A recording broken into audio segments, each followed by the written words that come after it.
It's exhausting. I'm just done. So what you're saying is you're fresh, ready to. I'm ornery. All my give a damn is gone. So I'm ornery. So if I'm being a little mean, Andrea, just poke me and be like, hey, stop. So Okay, not the face, the jaw is still broken. Let's not. But the arm is fair game. I'll take it.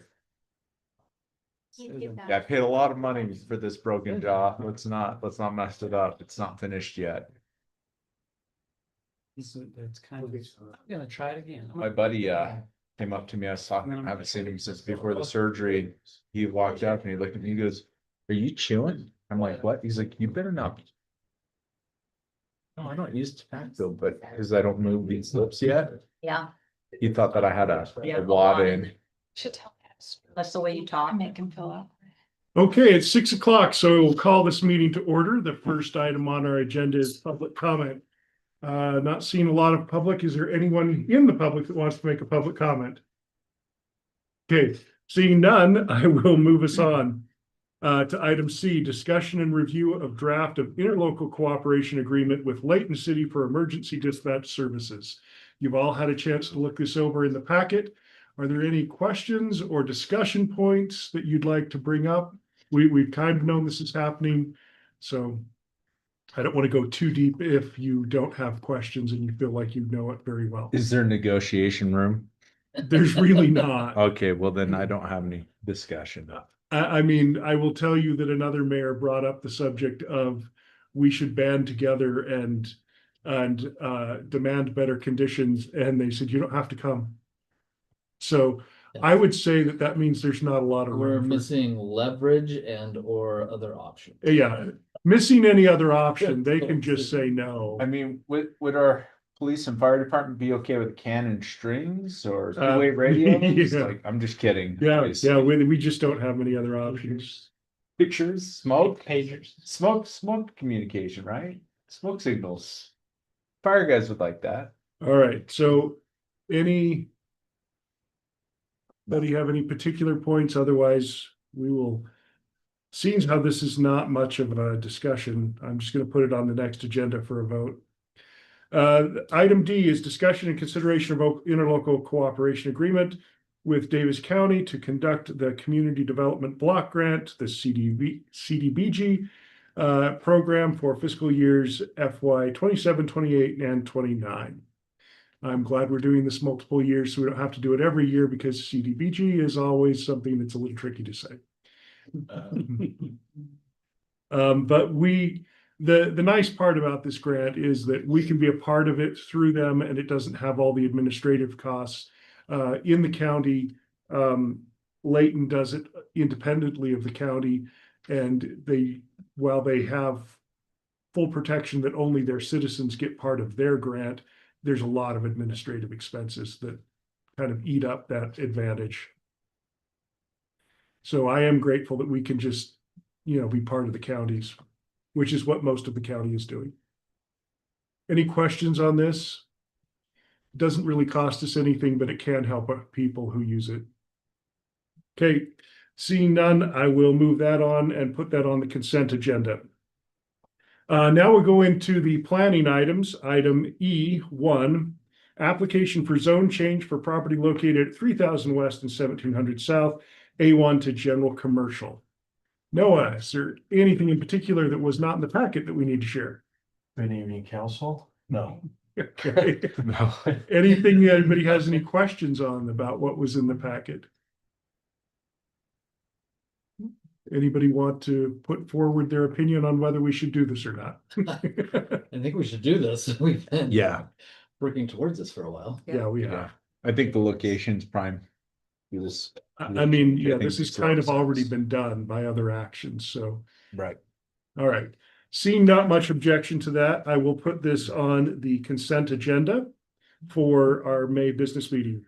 Item number 2, discussion, consideration, and recommendation to Planning Commission regarding amendments to section 10.45 of the Syracuse Municipal Code pertaining to sign and light regulations.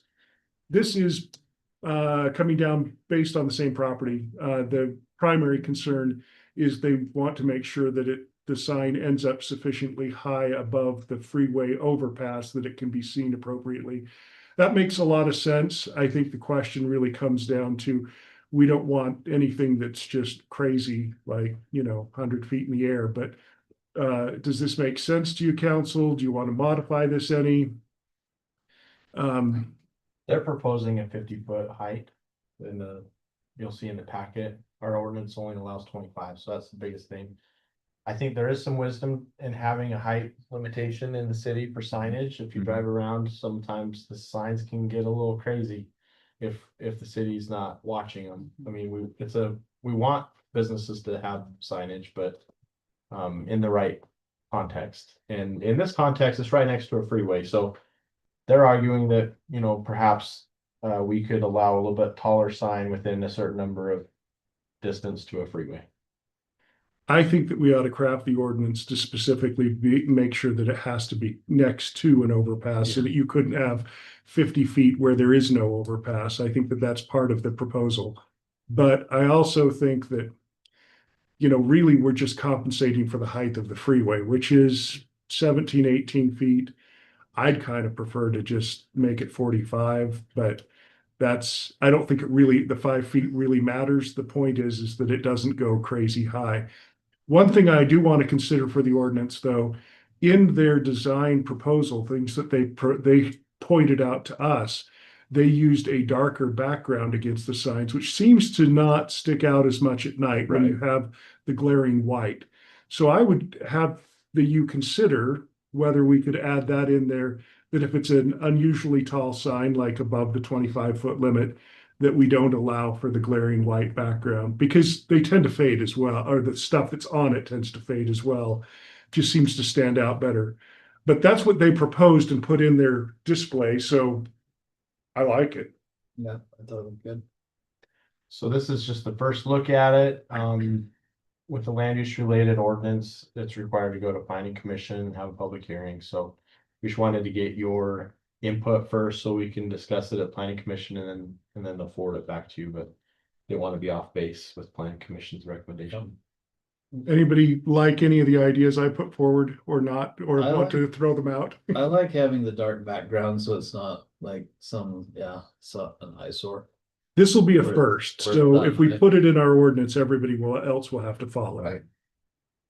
I I was thinking like, are we able to amend the ordinance to make sure that we have it within a certain, like, so it's specific for the freeway? And so we're not on Antelope Drive, all of a sudden we're city center is, now they're gonna put up a 50-foot sign there too. I would suggest that it says in the ordinance, we call out directly adjacent to a freeway overpass. That way, if your property doesn't abut one of those overpasses, wouldn't make sense. Yeah, Because you're right, you don't want a 50-foot sign where there is no overpass and it's literally 50 feet above. And the overpass where there's on and off ramp too, because we do Yeah. have a few overpasses that there's no access to, and I don't. But you want the people at the freeway to see it, so I don't have an issue if it's not where there's an exit because you want to get the sign above the freeway. It's just if you want them congregated where people get on and off, or if you want them distributed all the way along the freeway. right. The problem becomes a billboard company coming in and leasing farmland next to the freeway to put billboards up. It's a good point, but we already have an ordinance of scenic byway that doesn't allow for billboards, so you would have to be on the property of your business to have a sign to begin with. So if you're unfamiliar with that, how that works, before they built the West Davis Freeway, they asked us, all the people who would be along it, to sign on to a scenic byway ordinance, which would not allow for billboards all along this. The only way that we can have an exception is you can have a sign for your particular business on your property. So we can't control that because that's state law. But so there will be no billboard. It doesn't apply because of the scenic byway that we Okay. adopted. And just for information, the scenic byway ordinance also goes between our exit on Antelope all the way out to the island because they don't want them there either. Correct, yeah. Yeah, what is proposed is not considered to be a billboard because it's for their own site, like the mayor was saying. And we do have an ordinance that says we don't allow billboards in the city, but. And it might be a self-regulating thing, like maybe there's not going to be commercial businesses right there. So it wouldn't necessarily, but it is something to consider. The one that I'm thinking about that would kind of go against what Noah was asking is, and it probably won't apply, but as a description, we have a commercial zoned property off of the bluff on the other side of that overpass, which is not an actual exit. The past councils all assumed it was zoned commercial with the last master plan update because we assumed that it was going to be such a conjunction point and it was such a small lot, somebody might just put a gas station there. Now, we are going to talk about a different use for that in the future because UDOT's asking about possible housing there. But the point is they would do well to have a sign that says this is where we're at, even though you can't get off and use it right there. You wouldn't be able to see that sign if it didn't go higher than the freeway. So that's the only thing. I don't know that we'll have any of those. We might have the same thing at 2700 where you have an overpass and you've got Pickleball Kingdom. They may want their sign to be high enough that the freeway can see it, even though you can't get off there. That's, that makes sense to me, but it's up to you to consider whether it's a good use or not. Say we deal with it if it comes up. Okay, And I would be okay with it. For give everybody the same opportunity if you want a sign and it's not visible because of an overpass. Regardless of exit, I'm okay with that. yeah. Yeah, I guess that's good input to get from you guys. If you want it to craft this very narrowly, like, if you are located on Antelope Drive, exit only, we could draw a pretty, we could circle it in where it's pretty much only valid for this one property, and then if somebody else wants it, then you can address it then, but. We're talking about overpasses, really, we're talking, I think there's 5, 6 if you count the trail at Jensen. Yeah, But probably only 3 of them would have commercial zoning yeah. next to them anyway. So we are just kind of, whatever we do applies to those 3. That's why I'm open to it. I'm almost sure Pickleball Kingdom's gonna want to do similar when they see what goes here. And it doesn't make any sense for me to say you can't. Right. I do like how in their nighttime illumination, they have it dark. And Yeah. I think having some wordage in there about light pollution, because I do think that that's probably the greater concern than having a sign, right? Is Our dark sky. Dark sky, designation yeah, for yeah. the City. Yeah. All right, well, it seems like we've got enough support to at least move this on to planning commission, and then it'll circle back to us and we can decide what they've said about it. So thank you. The next item is discussion and consideration of proposed ordinance requiring recycling at multifamily housing developments. I put this on because I was recently in a budget session with the waste management group, and they said that they lose a huge chunk of recycling at multifamily dwellings because they just simply don't provide it. And they said if cities would simply require that they also have a dumpster available for recycling on site, like they're required to have a mass dumpster to deal with their waste, that we could save, they're estimating 20 to 24% of the landfill could go back to recycled. So I don't know if it's that high or not. It was kind of a number that was thrown out there, but we don't have anything. So every time we have multifamily and they don't put in a recycling dumpster, which is always, they have never put in, I checked, and across the county, no one has ever put in a recycling dumpster. And the argument that everybody comes back with is they say, well, that eats up a parking stall. That's a parking stall. I kind of think that they could fit that in. I would say the reason they're probably not doing it is because the residents will just put garbage in it once the other ones are full. That could be that's probably a legit It's concern. given. Yep. But, Same concern as a single family home though. yeah, Yeah. I mean, we have that That's same easy to problem. monitor each person like. I mean, there's no way for us to control that, but we could make a difference if we required them to actually have one. Especially since in our waste district, all recyclables can go in the same container. You don't have to sort by kind or type. It just all goes to one place and gets sorted at the sorting plant, the MRF. For people that aren't. I guess everybody's in the recycling program in the city, and say other people could use it. Yeah. Yeah, no, you can't control who dumps in a recycling dumpster. And this is kind of like it's a land use planning kind of issue. If we want to control the type of dumpster we require at site plan, we can certainly require all new apartment complexes in the future to leave room for it.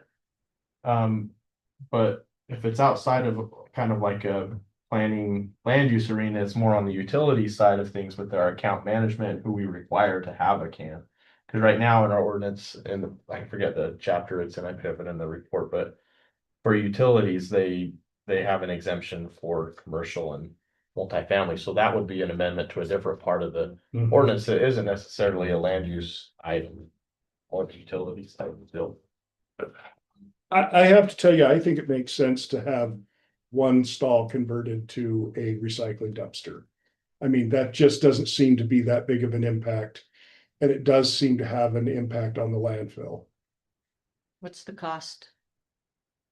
to, Have it picked up? I don't know because it's in our contract here, so I don't know what it would be for them. Who handles that? Because they Might do need their own. further, yeah, that's just a private.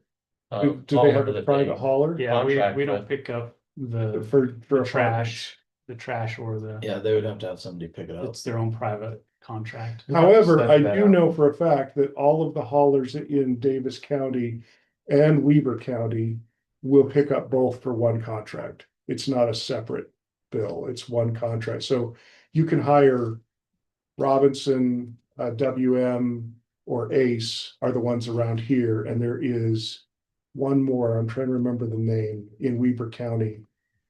Republic, that doesn't do here, but they do Weber County. All of them also do recycling. But the burden we're putting on them is the space and then the cost of getting it picked And up, an additional Cost, well, dumpster. if they already have the cost, I'm not sure there's an additional cost. Oh, I think if the burden there were- really is the space. Okay, and then maybe managing. But we don't know for parts. sure. Because you're- it wasn't in the contract, it wasn't written in that. Right. It's gonna be an addition, so we don't really know. And also, would there be some kind of fence around it to hide it? Well, that would be in our design standards to the same as a regular dumpster. You'd have to have the same fence. So it might take up more than one. It could include, the same fence could be both. For new ones, but if we just ask them to go plop a dumpster out there. I don't know how that would incur costs to them, and I don't know how we. I'm just not sure how we go back and if they've already built, if we can even enforce it. Yeah. Is that even enforceable at all if they've already built? Probably not. Yeah, so, I mean, while I like the idea of telling them lose a parking space at a dumpster, I kind of feel like our only legal opportunity is going forward, not back. I mean, you might, I don't know, Colin, you might be able to enforce them to take on recycling, but you couldn't require them to put the fence or the wall around it Correct. and cover it per our design standards. Right. Is that what you mean by that? Yep. Yeah, I think we may have to like work with each apartment complex and say like, hey, we want you to have recycling, we're gonna require it. Tell us where you're gonna put it, and it may end up just in a parking lot somewhere. Because I don't think for me, it doesn't make sense to move forward with it if we're not gonna make the other. Make the old ones do it. Yeah, because that's the majority of the single family home is pre-existing. Because, yeah, I'm not expecting a lot more I'm multifamily. sorry, what did I Yeah, say? the way things are going, yeah. The way it's going, I'm not Yeah. expecting more multifamily, but I just like the idea that it's not too big of a burden to ask them to incorporate it. So remind me again, I know you said this, Dave, but what is it what is it that sparked this conversation again? Like, what was Yeah, the the fact that savings that they're- are good for the The fact that environment? all of the recyclables that go to a dumpster in multifamily end up in the landfill. Right, So you can take all of that out. Now, what I've noticed, a lot of comments when we rolled out the dumpsters for recycling. A lot of people said, I fill that one faster than I fill my regular garbage. Now, I think that's kind of balanced out, but initially it was kind of a, hey, yeah, almost anything can go and recycle. I think the point is if you could do a large percentage, and I don't have no idea what that really is, but it could be for some people half. If you could divert half of that away from the landfill, that extends the life of the landfill, which right now is calculated at 23 years. And then our costs double to get rid of garbage. So knowing that it's that short, I think it's worth considering. we all like the environment. Well, I'm a fan. We're a huge fan of I it. don't understand why it can't be imposed on existing apartments. That's what you're saying? It's just the wall around the dumpster, the wall Oh, that just the hides it wall, not to the meet dumpster our itself. standards. The Yeah. dumpster itself could be imposed. So we'd have to be okay with a An dumpster, open an dumpster. open dump, you know, an And- unscreened dumpster out there. I gotta believe that if they put one in, they're gonna want their place to look cleaned Yeah. up because they're trying to attract renters. Well, I kind of think that one's self-contained. I don't, Yeah, that might- they may not, but if it starts to look trashy, they'll probably want to clean it up. And hopefully their parking isn't so tight that one One stall. stall or two stalls is like a deal breaker, but I do know that parking is a big issue with multifamily. It is. And sometimes if if they're short on parking, they spill into single family neighborhoods and then we get the complaints from them because of parking in front of the house. But will one spot really change Might that not. Oh, situation? changes it for one. Yeah. What you're probably gonna get is we're gonna start to get complaints that people from the residents walk over to throw their extra recycling in the bin. But we can't be upset about that if it's getting recycled. Yeah, I can tell you that the recycling that is produced by this waste district produces over $1 million in selling the recycling. I mean, in that, it's in the size of the budget, it doesn't do that much, but it is, Worth it. it's worth doing. It eats up some costs. I know that we're putting in some improvements for the drop off point, at the landfill for safety that are all paid for out of recycling income. Would the district pay for their fencing increase, any costs? Well, I incurred? highly doubt it, but I would be willing to ask if we had the ordinance. Something. I'm just thinking, I mean, we made recycling mandatory for all of the Yeah. single family dwelling residents, so. It should be done. And if everybody's gonna help participate in extending the life of the landfill and reducing well, I guess they are paying their own costs, but at least extending the life of the landfill. I mean, I don't see a real negative here. I could say it's not a hot issue for me, but it's not one that I would oppose. I would agree, it's not like on my, this is gonna change the world, but it's one little step that I don't see how it harms anybody, and it seems to help. It's all I think about every day. All right, so what I'm gonna do is, would this require, if we were to create an ordinance, this would have to go through planning commission? Or I not? think it's, I don't think it does. especially if it's an amendment to our utility. All right, so what I'm gonna do is I'm gonna instruct staff to put a proposed ordinance together. We will read that on the next business meeting. If you like it, we'll go forward. Cool. Okay, but it will be a discussion because we don't have an official ordinance yet. The next one is discussion considering the potential amendment to commercial development as standards. Remind me which one this is, so I don't have the packet open. Cause I remember what they all are, but This not is a great the, description. in relation to recent planning commission item where they kind of argued that the site. Is this the extra land or is Yeah. this the entranceway? This Okay. is the extra. Extra land, okay, Uh-huh. so I asked for this because I was at planning commission.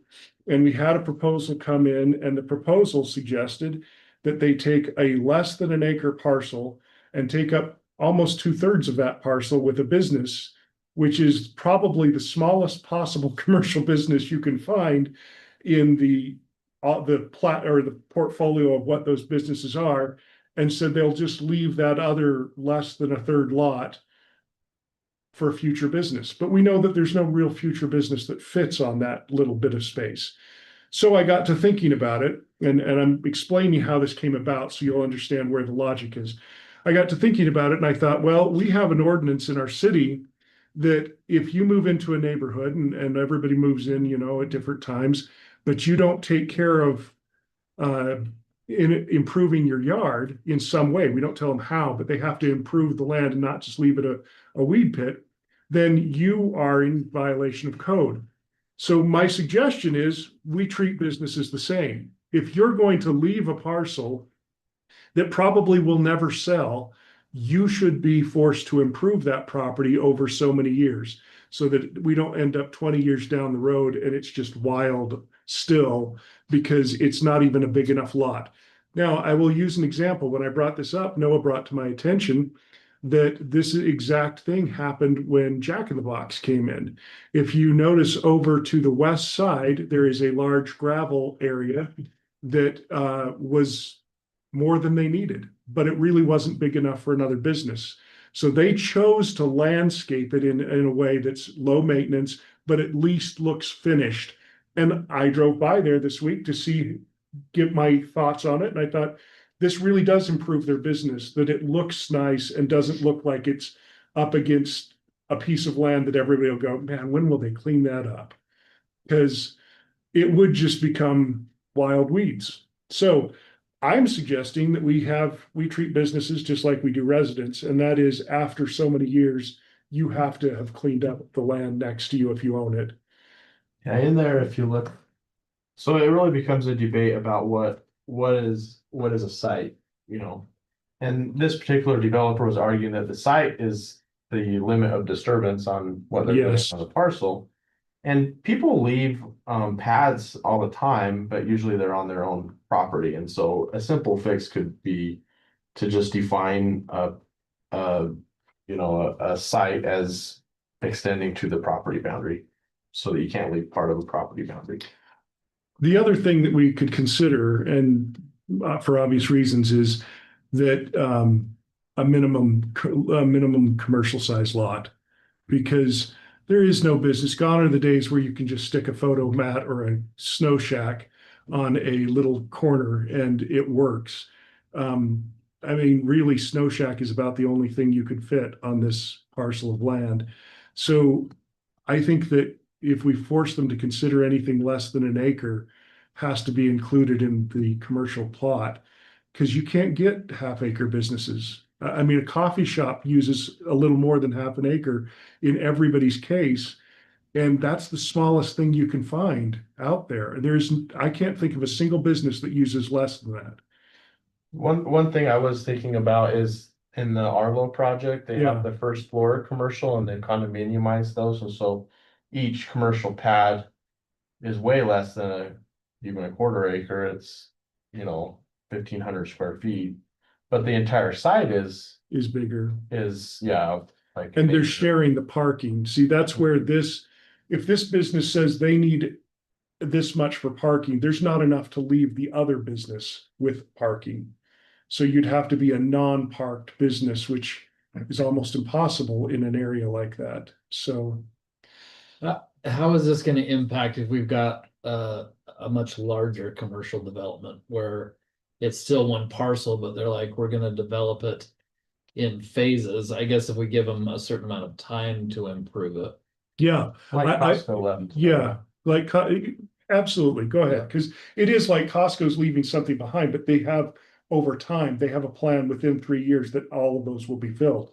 When they did a commercial subdivision plat and then they partitioned those off onto separate lots. Oh, okay. So that's what we would have. So those are preferred these those to separate do. parcels or, yeah, okay. And another place that this takes place in our town is over by Warren's.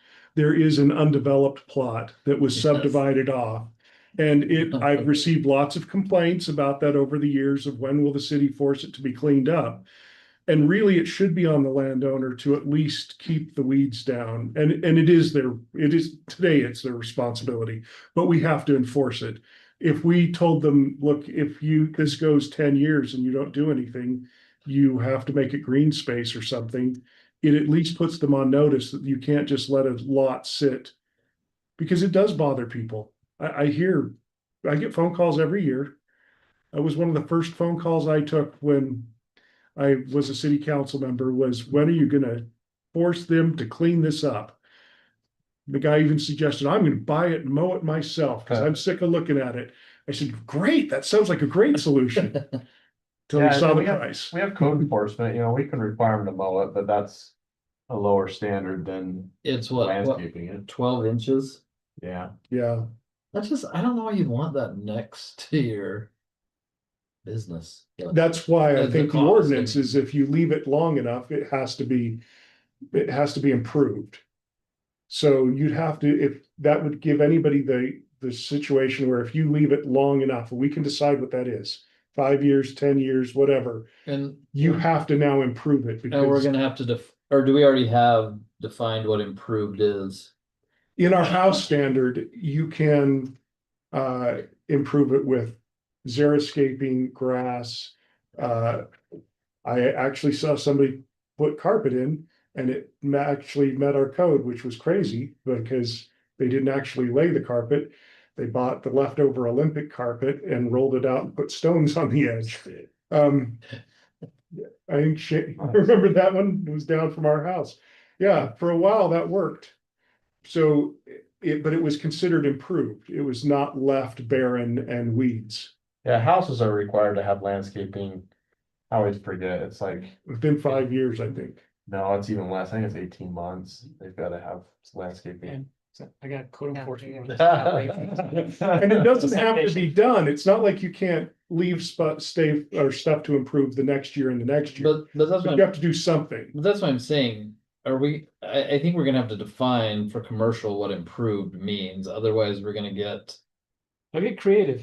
Yeah, Well, and with the residential, recently, we changed it for water wise stuff, remember, and we considered whether or not we were okay with fully 100% rock, Yeah, and I think we said like at least some planned live vegetation.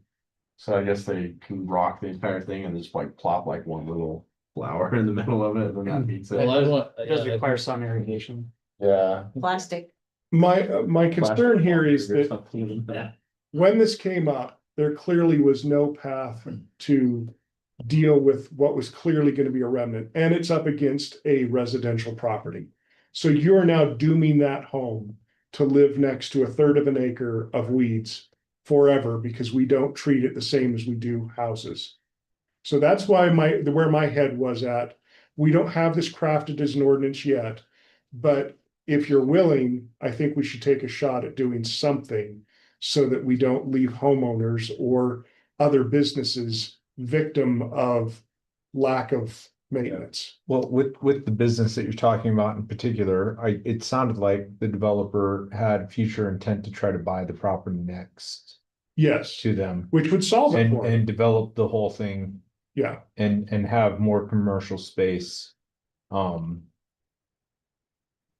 But you're saying in the hypothetical world that house remains a rental property and continues to be a rental property in perpetuity. It Yeah. never goes on the market to be purchased, then we're doomed with a weed patch yes. next to it in perpetuity. It's pretty small. Right Development claims that they'll have something that will go in there, but maybe like a small medical office or something, but. Right it's development pretty- is famous for telling us things that are. Well, that not would be my necessarily follow-up true. question is, are we able to approach them? Because we haven't approved that development yet, right? It's just gone through planning commission. Are we able to approach them with we would like a plan and not to leave this barren? But we cannot do that without a city ordinance requiring, because Yeah. we have other corporate properties, commercial properties that have land that's being maintained, but it's not developed. Yeah, I can't force them, if, and planning commission is actually the land use authority for site plans, so they're done. they can move to building permit now. So we can't really. Their only caveat is the UDOT situation, which they have to clear up, but Yeah. which, but if you notice at planning commission, they argued that they should not have to, you see, it's in our ordinance that every business has to put a fence between themselves and commercial. And they argued that they don't have to do that here because this little path is not yet commercial. Correct, yep, And the people who own that property came in and said, make them put in the fence right. between us because we are a resident and that's commercial land. But they apparently successfully argued to the planning commission that because it is not yet developed, that it's not their responsibility. But when you have an undevelopable site, you're now putting that burden on the homeowner, and that's not fair to them. They shouldn't have to put up a fence to protect against the undeveloped remnant. I can certainly call the developer and say, hey, we're really worried about this. Can we do something? But I can't really force them by ordinance. So we've already missed the boat on this one. This is for future. Well, no, it would go after all of them, I believe. If we made an ordinance, that would make anybody that has a portion of land that's undeveloped to be improved. Or Going forward, because when you're developing a piece of property, your rights to the zoning laws vest when you file your application and pay your application fee. So because this wasn't in effect at the time they did that, we can't go back and say. Okay, so like just looking at the ER off of 193 and 2000, there's a lot of weed around that. Like just weeds growing wild in desert landscape around that. Now they mow it, they keep it not. They do mow theirs, which is But better than some. this would require this would not require the ER to improve that land around them in a certain time frame. In the site that's already approved, it would not. Going But- forward, as they develop additional property around there, it would. However, we can inform them of the ordinance and in good faith, they might do something. Well, No? or, you know, in I their don't think case- anybody does anything in good faith. Say this, Realistic view. Well, it's just, there's costs associated with it, so if Yeah. they don't have to, I would assume they're not going to. And if they've already made an argument that. And I have talked to the hospital about the development of that area around the ER. And there's a trail that's supposed to someday go between the ER and the highway. But they're not going to develop that until they build the hospital, and they keep saying. Well, They keep saying in the next couple of years, but it's been a crap. couple of years. Well, and that's why I think if we're gonna do something like this moving forward on commercial, I think that's why you have to give more time, because there's, if you're trying to acquire a parcel next to it and whatever, that can take time, or getting funds together to build some other new big development, but. Well, and to the points that you've made, possibly we only do this to remnant parcels that are too small to envision. Maybe it's minimum parcels, because we had this situation over where EOS is now, where they had to maintain a detention basin. And they at least kept it well groomed, the owner did, so that it was manageable and it wasn't a hindrance to the neighboring property. So maybe we say that if it's under a minimum space, it has to be incorporated. And I think that we just look at what's the average size business. If it's zone commercial and you leave something under half an acre, that makes no sense. But a third of an acre, if you leave it for a home development, that makes a lot of sense. There are a lot of people who live on less than a third of an acre. But there's no business that is required to have parking that can fit there. Yeah, you could craft something that says like remnant or narrow strips, leftover pieces have to be incorporated in the landscaping plan and landscaped. Otherwise, we are gonna end up with some weird parcels that are just never kept. Especially where we've got all that weird stuff along Antelope. Yeah, And we don't want. Yeah. Yeah, and that Thank is you. something if they're gonna clean up most of it, they can't leave just a little piece to the side that can never be cleaned up. Can we make UDOT clean up their weeds too? I'm just kidding. I know the answer to this. Just if we're complaining about weeds and partials that you can't do anything with, I mean, UDOT holds the cake. So what are your thoughts on this? I've thrown out some ideas. Is it, any of them got support, or this is not something that we have to do? I think we should do it for sure. I would be in favor of something that addresses like smaller remnants of a Okay. Should we parcel. use language like size and shape of lot, Mhm. depending on size and shape, or is that too broad?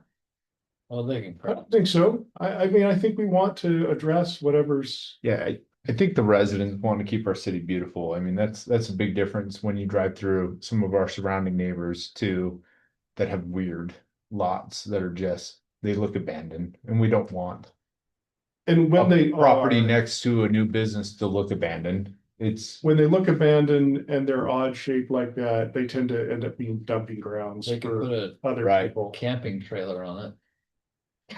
That's always nice. Yeah.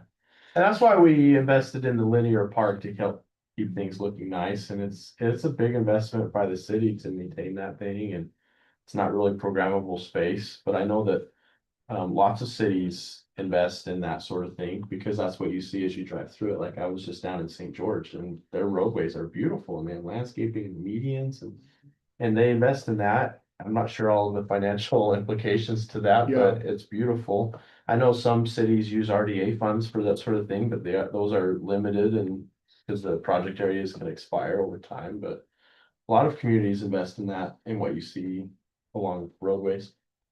And, you know, to this business's point, it's probably more likely that they would get use out of it by being forced to put some picnic tables on the other side and grass or cement than let it sit as weeds for 20 years. I mean, well, their business model is a drive-through. If we're being Yes, realistic, but- it's not really even walk up. it is city center, so you could get a handful of walk-ups, or I don't know if you would very often, but it at least looks nicer. Even if they just planted grass. Or even if they just xeriscaped it, like they did at Jack in the Box, they just threw gravel on it Yeah, and they keep the weeds down, and it does look a lot nicer than Yeah. having a pile of weeds there. You should look at that one and consider what that would look like if that were just a weed patch, because it's big enough yeah, for something, but it's not big enough for a business, and so. Well, and that's the result of the same ordinance, but different developers arguing different things. Yeah. And this very thing did come up with the site plan review with Jack in the Box, and we said, no, that's the site, you gotta. You gotta they- finish it. Yeah, you gotta at least have something for weed suppression. But a different developer argues different things, and they said, well, this isn't part of our site, this is future development area. And So I think that we should get define correction that there. what a future development area can be, because if Yeah. it's under the size of any logical business, it's not. Yeah, the red text in the packet would help at least make sure that you have to consider all as one site developed at the same time. If they didn't want to take care of it, they could do a subdivision and then it's on a separate piece of property left over for future. But they're still required to mow it. Take care of at it, minimum. yeah. I'm not opposed to how it's written right here without, defining what lot boundaries. Size and shape means, Just keep it lot boundaries. Yeah. But I do think it's important I think- because we grow at such a quick pace that if we don't look at things like this right now, Mm-hmm. we're not gonna be where we wanna be in 5 and 10 years. mhm. I think we'd probably have to more narrowly define it and put something with size and shape. Okay, any other thoughts? I just always lean strongly towards private property rights. And not having government overreach telling people what to do on their private property. Is kind of my default position, but I definitely. As a resident, I definitely see and agree that like. I mean. I don't like driving by BER the way it looks. It's annoying, but it doesn't like ruin my day, but. But So- then that's just the one that comes to an example in my mind. So if you were a neighbor of this property, would you be happy? Would it change your mind if you were? I am a neighbor to commercial property. No, this and, particular. I know, but I'm saying even the commercial property that I neighbor, their trees are invasive and they invade my yard and it's obnoxious. But I don't know, now that I'm on city council, that I wanna write a rule that says they can't have. Well, there's vehicles. already a rule for that. It's already an ordinance, so you could pursue that. Well, It is an ordinance. I They have to like keep that. their That's trees neat. Trimmed up and. It's and important. managed. It's not excessive. This is not excessive. Yeah, that's just my only thing is but you bring up a good point. Like a developer, unfortunately, they're going to do the least amount necessary. But and it won't apply retroactively. No, it won't. So it's actually. whomever is buying the lot, they understand what they're getting into, so you have the right to abide by Yeah. what you're purchasing.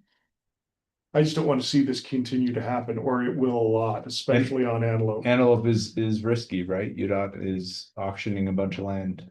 And they're odd shapes and sizes. Right. So that's where we have to do something if we want it I to think- look finished. I think with that, Mayor, I think I would be on board for sure. I think Okay. that's what we're elected to do is to be good stewards of the city, and this is what people should be doing. Them. That's my opinion, I guess, but I am pretty conservative about government overreach, so.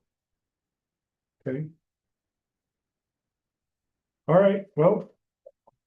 We will move forward and discuss this again. If anybody has any particular revisions, please. Make them known before our next meeting. The next one is. A discussion to consider potential amendment to site approval process. About 4 years ago, we changed our process because a lot of final site approvals were coming to city council and it was pretty much already done and we were looking at them and it was it seemed like it was already a done deal because they'd already been vested by previous meetings.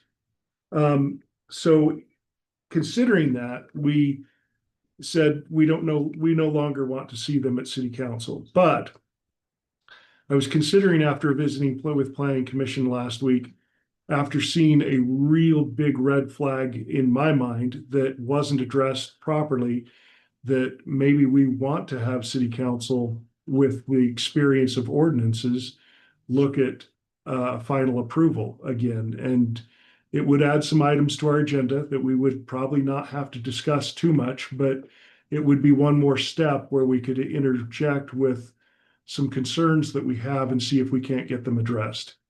I will give you the example if you'd like it, but in general, it's just a matter of, I think things are getting missed because we have a very inexperienced planning commission at the moment.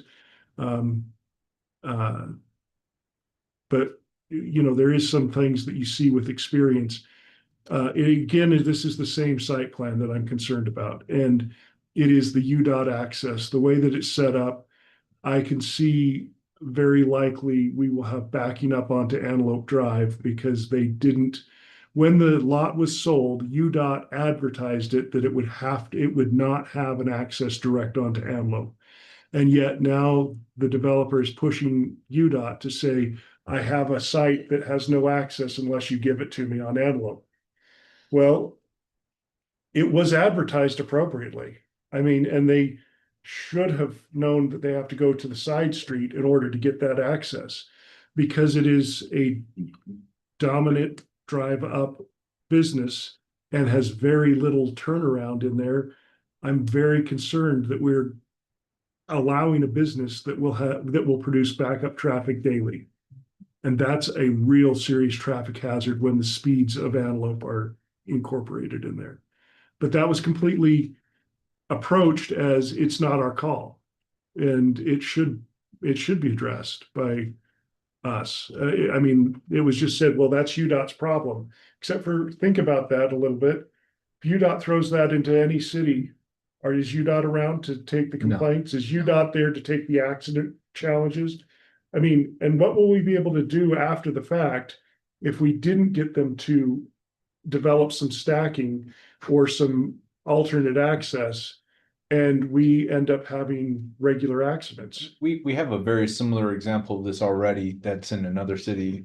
Just Swig right there always backs up onto Antelope and it creates a major hazard when they have a deal during rush hour and everybody leaving school. Like it's not safe.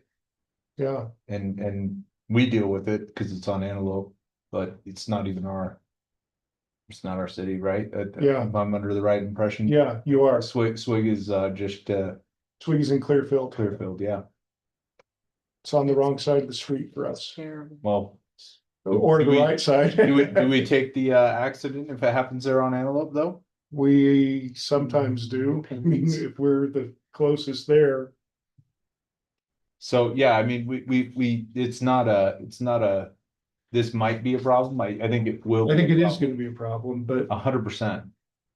And that unless would be a good development for that unusable space. That could be their drive-through. they could have routed extra parking or, yeah.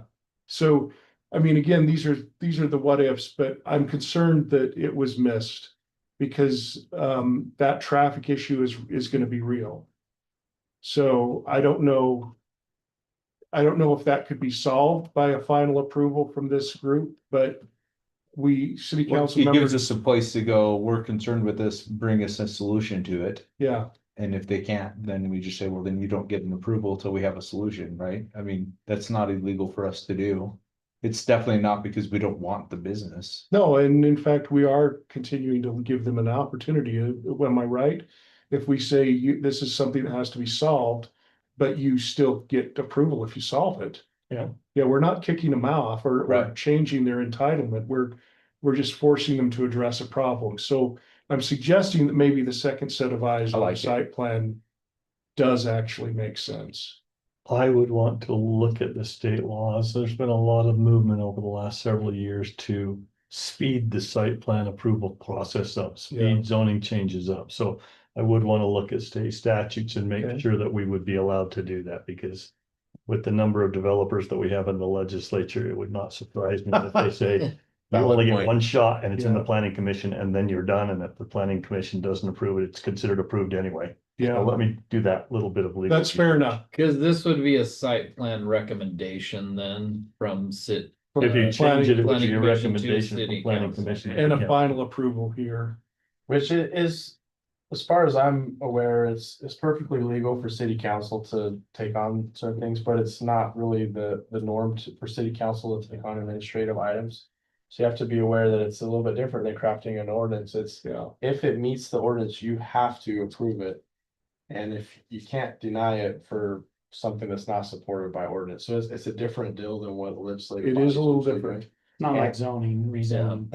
And it will slow things down, especially because we have a work session requirement and a voting, so it could slow some of our commercial developments down by a couple months. possibly. So I'm trying to understand if it's the site plan either meets the ordinance or not.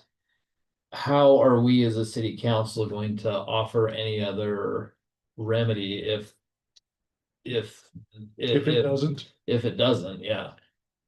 I guess what are we bringing to the table at that point? yeah, it's a good question, and we turned down a car wash because of safety. Because all the other ordinances were met, but the safety issue of access to where kids are was insufficient for city council, but everybody else said, fine, it meets the standards for developing on this property. Yeah, I remember we headed that one off. Yeah. And did a zoning amendment to the Yep. permitted uses in the town center. So, I mean, I don't know, maybe there's other ways to address this, maybe it's better education for our planning commission. Yeah. And that you can't trust a state organization to solve your problems, because there were definitely ones there that were concerned about this, Right. but what came to the surface was let UDOT deal with it. I'm saying I don't have faith that UDOT will. Well, and in the future, as operating procedure, we can say, hey, we're not gonna take you to planning commission until you have. your Until you have the approval UDOT in hand. approval, yeah. Yeah. And, we could look at that as kind of an operating procedure. I'm open to alternate solutions, but I see what happened and I have to bring up, should we consider Yeah. what we used to do to solve this? Cause that's my only concern is slowing the process for applicants, which is probably already a somewhat, Arduous. already Is we are one of the fastest. We do it on average in 6 weeks, which is one of the fastest around. So, but yes, this could force it to go another 2 weeks or 4 weeks. yeah. I guess the question would be is who becomes liable if that is deemed by a traffic engineer to be an unsafe, in a hypothetical, right? If a What- traffic engineer comes and says we have a major injury collision that happens, and they come in and they go, well, this is foreseeable, the roadway wasn't safe for this. Who becomes liable? Is that the city becomes liable? Does it UDOT becomes liable? Because that's what attorneys are always trying to do is move the target to the guy with the bigger purse, Yeah, right? It's not the guy that causes the accident anymore. Now we're looking at who Syracuse can City, afford to pay out that? right? Yeah. Because you got the insurance, right? I believe we would have governmental immunity for that, but yes, people will try. Yes. So it's a really good point. I'm gonna actually call on Chief Davis here for a minute. My guess is, just from having seen this a lot, but it may not be true. Do we get a lot of accidents there where the waffle stop is and Antelope because people come in that shouldn't or try to make too big a turn? Cause I see one there every couple of months. But maybe that's not significant. I don't know. I'd have to pull data for you, man, we could look at that. As far as it being consistent. I'm not real aware that that is a huge traffic problem. Because this would add to that, It would. because it is not a safe distance from that exit to this one. And so even though this would be a right in, right out, one of the biggest problems on Antelope is people who try to make left-hand turns where it really shouldn't be a left-hand turn. And the other thing that I don't want to do is for UDOT to turn around and say, let me solve your problem. I'll force a median all along Antelope because that would handicap businesses on both sides And Uh, residents. and residents. Because that's how UDOT would probably solve it, is force a median. Yeah, they're pretty good at that. We've Are they already gonna grow had weeds meetings in the with median? UDOT about putting a median in there. So, I mean, lots of ideas have been discussed. Are there any of them you'd like to consider for a future meeting? Because this is your decision, not mine. Well, no, your plan of getting the UDOT approval first, is that something that you explored or looked into or? Oh, Yeah, we definitely can do that. Okay. there's ordinance in there that could support that. It's just. You know, whether or not we interpret it a certain way it's a chicken and the egg kind of Right. thing. It's. Having UDOT approval is a requirement, but at what stage is not entirely clear in the ordinance, but But if you move it up, yeah. Earlier We've set a process, precedent gives more people a already chance. that you have to come with a complete packet. I think if this body just simply said, we consider all necessary outside approvals part of that complete Yeah. applicant. I like. I don't think we have to actually change the ordinance. We just say, we're considering everything. So now require it. I think that's actually good. I think that's reasonable. I like that better than getting a final approval, especially if the final approval is just us rubber stamping because we can't do anything about it anyways. I think that opens us for more liability because it's like, well, the city council approved it, Yeah. right? And like, I would rather have everything up front. I think that's a smarter approach than, Agree. And I think maybe helping educate the planning Planning commission commission. on what they, on maybe some of these. it sounds like he wants to be nuances. the liaison back to. No, but it is important that we help them understand that they've got to take care of these safety concerns, because there is a tendency to think that some other expert, whether it's the fire marshal or UDOT or even just the planners that have already addressed this. That doesn't mean that it's really safe. It means they've already looked at it and they're not sure they can say no. Well, yeah, we certainly don't want to get sued for overstepping something. Right. But at the same time, you know, every site is unique and nuanced Yeah. and it comes with the experience and this particular circumstance is kind of nuanced and planning commission's required to have training. We could have a whole work session discussion about traffic safety and UDOT roadways and, you know, we're always looking for training that goes to that planning commission. And we may want to do that because that's where they're generally weak. That's one of the reasons why I appointed Commissioner Shea, because he has a real background in it. But I can't, depend on him to be there every moment and bring it up. Well, So, and he's usually very thoughtful in Yeah. his deliberations but yeah, I just worry about making it. Extending the process and not being able to do much more than. so what I'm hearing right now is we are going to consider all prior approvals as Okay. part of the complete application. That much solves a big chunk of this. And at this time, we won't change and take back the site plan approval. Is that what I'm, Cause we already have an initial approval. we do have an got, initial site. right? Well, if it's zoning, if it's not, if it's already zoned, we don't ever We see don't the see it site at all. plan. We don't see it at all. Oh. But it doesn't really change anything if we do see it, if it meets the code That's everywhere. correct. We can't go and change the code because we got a site plan we don't like. Right, which is why we have to be really careful when we do the zoning, that anything that's allowable be considered. Because, you know, there are times when people say, well, they're just gonna do this and we don't mind that. But you also, when you create zoning, you have to consider what else they might do. Because that could fall through and they may come back with something you really hate. Yeah, you guys are still in charge. You set the rules. And then when you get an applicant, our job is to check their plans to make sure they're following all the rules. And then planning commission also. And then they move on to building permit. If somebody feels like a resident out there feels like we got it wrong, they can always appeal a decision from planning commissioner staff if we interpret something wrong out there. But I've never seen a city council appeal a planning commission's decision, but you know. It's I guess it's it a moving happened. target all the time as far as. All right, so I think I've come to consensus, so we won't do the site plan yet, but you need to know that you won't even see them if the zoning is already in place. Going back to middle school civics, it's executive power versus legislative power, and you have both actually. But the zoning is your legislative powers, right? But once someone applies, now you're acting as is in the executive branch, administrative. So you have to use So if it different meets, standard. if it meets the law you made, we can't say no. Cause how long is the planning commission had that? It's that been authority? 3 to 4 years that we gave that up and sent it over there. Because we didn't feel like it was we were always approving things that we were like, okay, well, meets the rules, so why are we even? That's what looking I'm at it? saying. I don't see that changing. I'm not sure it will.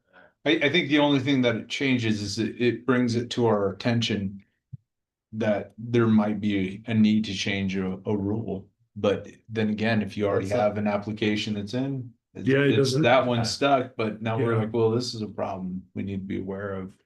Okay, that's a good point. I'm gonna move us on because I think we are kind of agreed.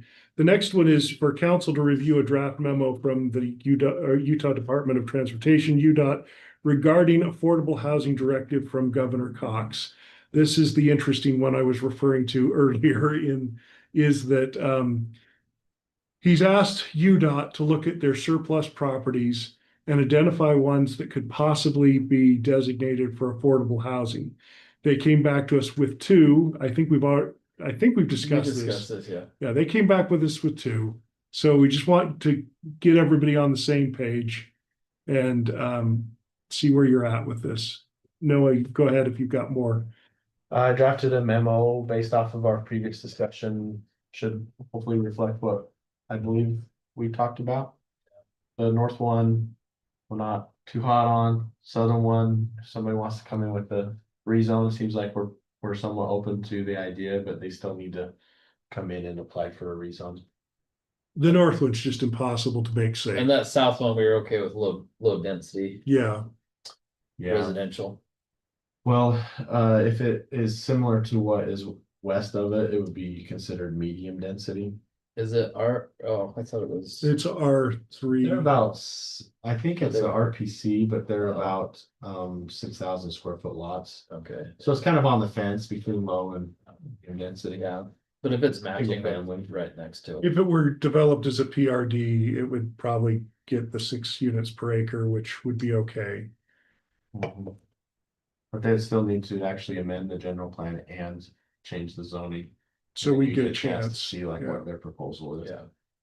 Yeah, What I'm concerned about is it's very likely that somebody will come back and say, hey, now that we bought this, we want you to change it to high density because that's how it works for us.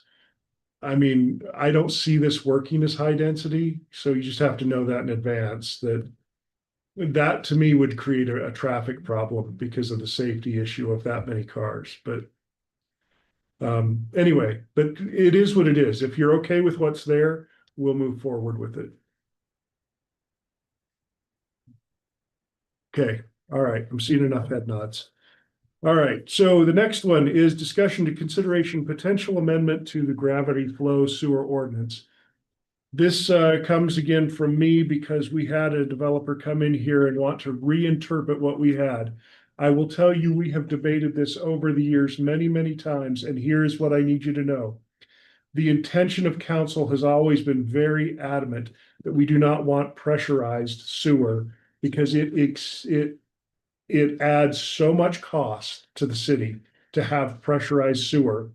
And people say, well, what if you just do it on your own personal property?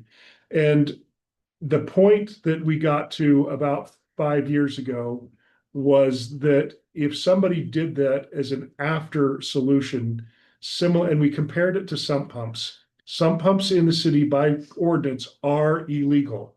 You cannot develop knowing you need a sump pump. And it's because of what it does to the drainage in the city. It just adds to the drainage problem with our storm sewer, which was never developed to add for sump pumps on properties.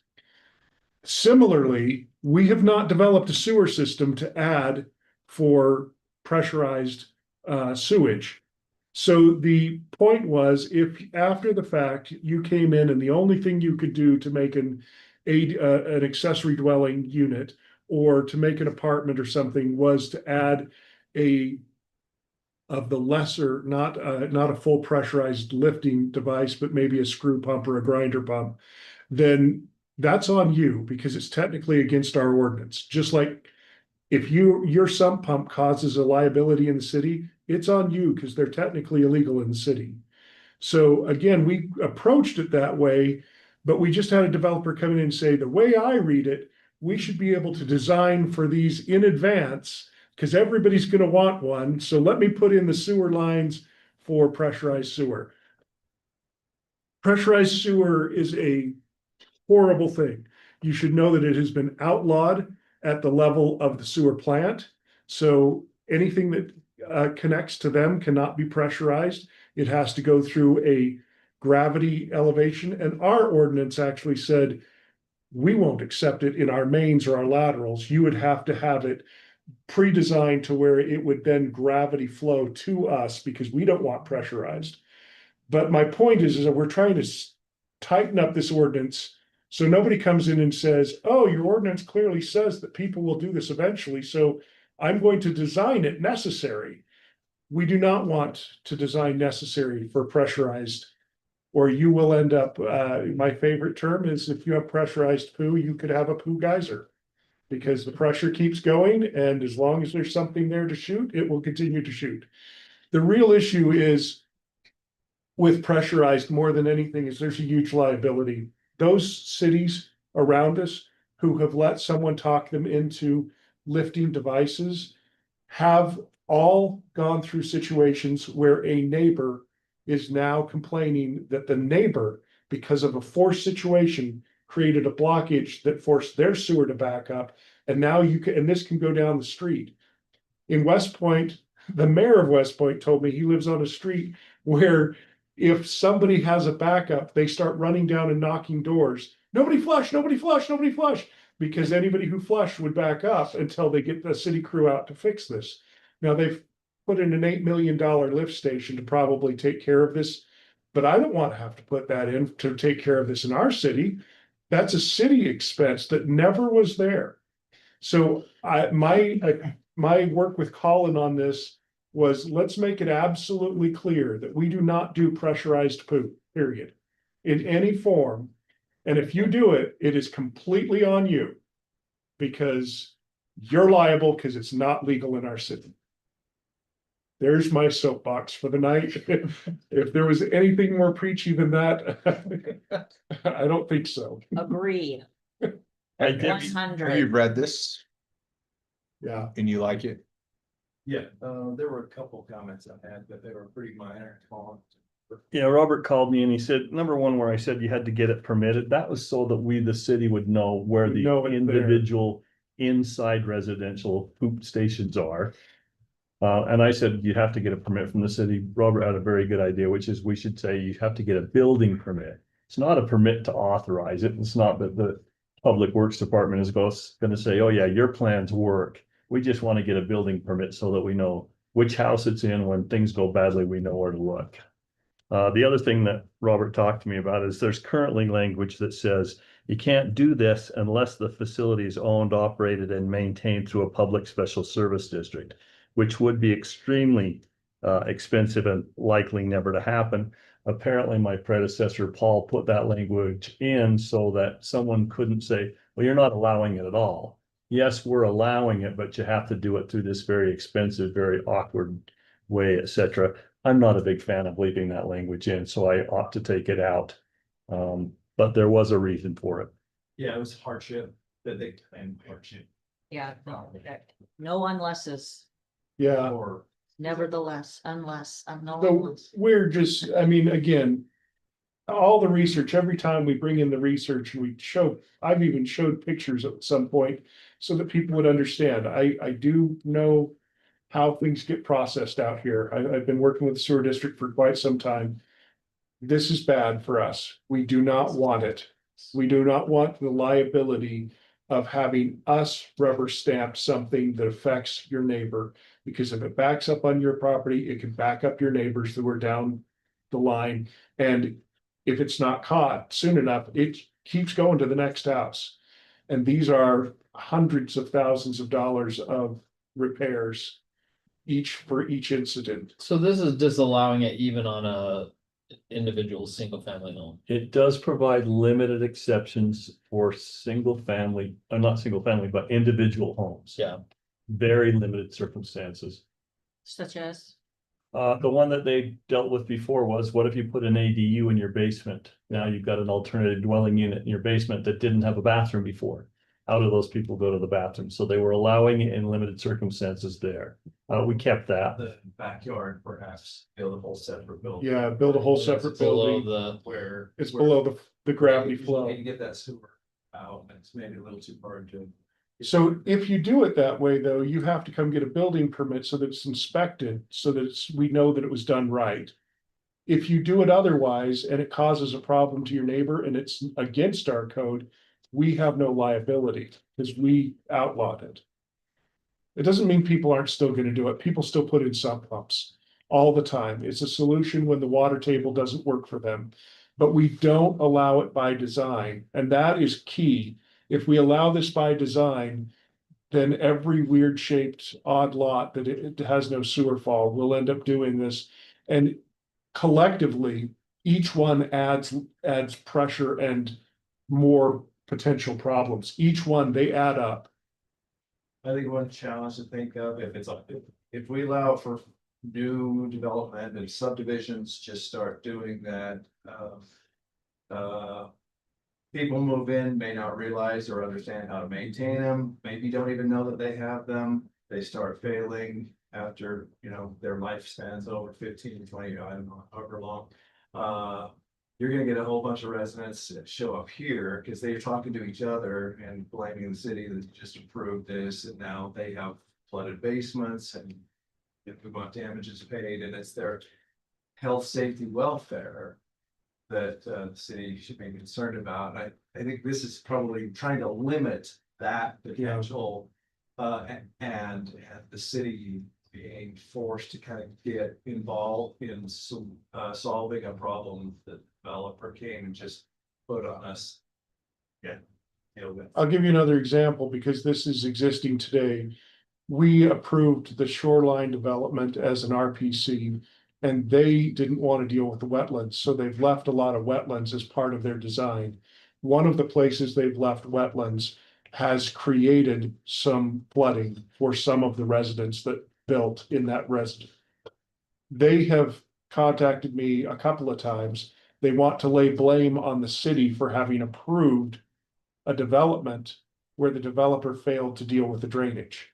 And we did approve that. So is it really our fault? No. I don't think that it is at all, because it could have been dealt with better. But again, they will look to blame the people who approved it, even though we knew better. So I'm saying we know better. Let's not do this. Let's not create a situation. Because one of the things Robert mentioned is they won't know how to deal with this, and that is true.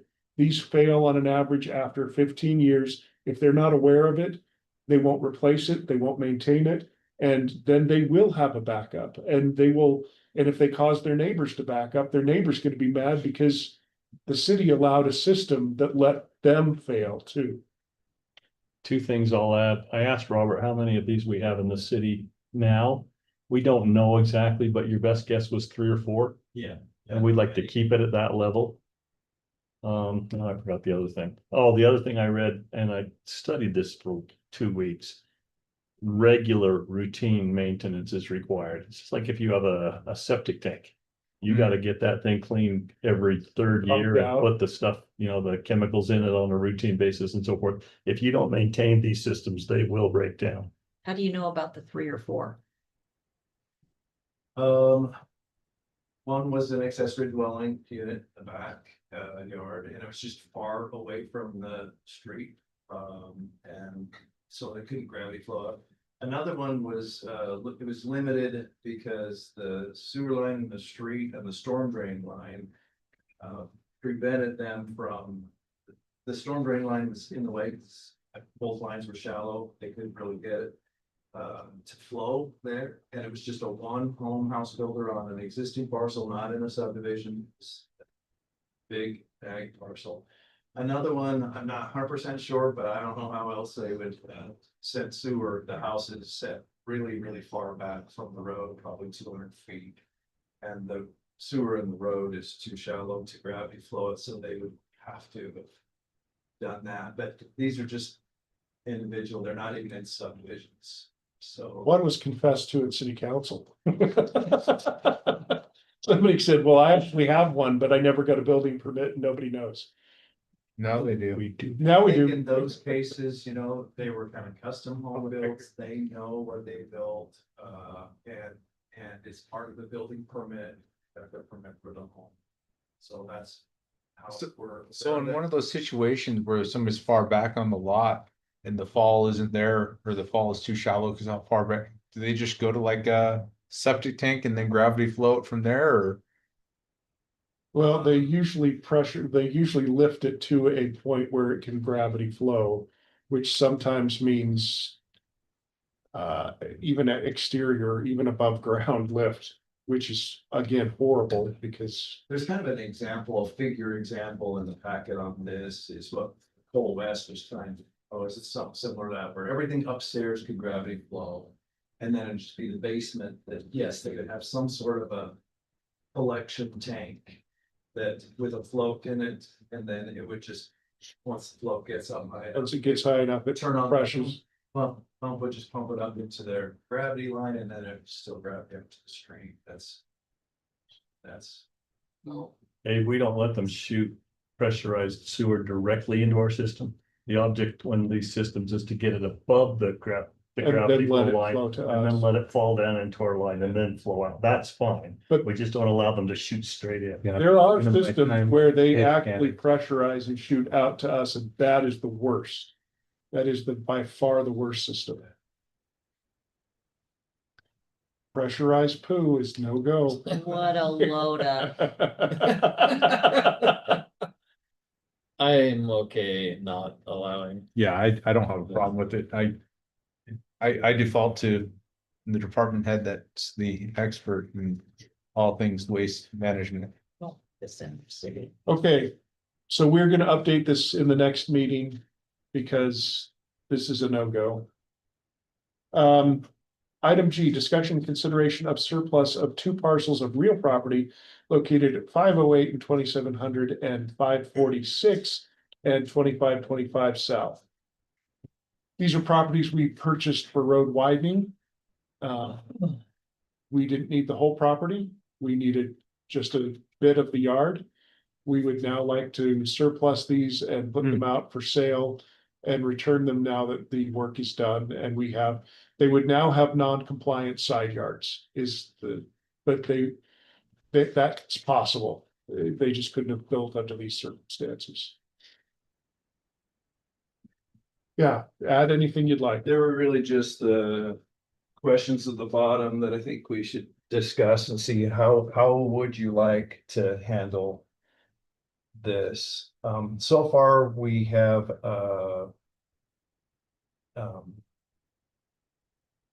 we're getting an appraisal done on both properties, so that appraisal, should be coming to us, I imagine, later this week.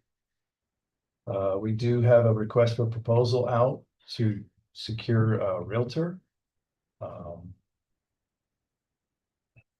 So, and that contract would have to come to council, right, for approval? Yeah. Anyway, so you'd see that. So even if you decide you don't want to do it, you can tell us that during the business meeting. If you want to change your mind, that's okay. We just figured that there's a 2-week required timeline for request for proposals, so we figured we'd do that. That's due tomorrow, and then we'll see what we get. And this is a good time to get them on the market, so we Right. should just move fast. Summers are good.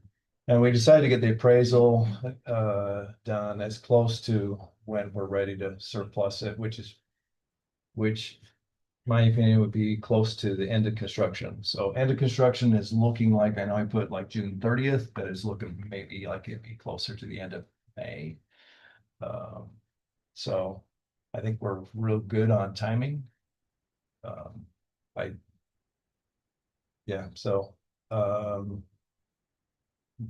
One of the properties, the next door neighbor property owners already expressed interest in purchasing that small house, 508, so. But regardless, it doesn't mean, we can still follow the same procedure we would with selling any surplus property. So I'd just like to know, give me your input on maybe some of the answers on these questions. Let's see. So if we go forward with the realtor and put it on the market and we get an offer, how would the council like for us to proceed with it? How do you want to staff to facilitate that? Yeah, so by policy, we have, the council for something this big has to authorize it to be surplus property. Which we can do in the So next so meeting. we can do at our next meeting where you say, yes, we're gonna authorize this property to be surplus officially. We can put parameters on how that's surplus.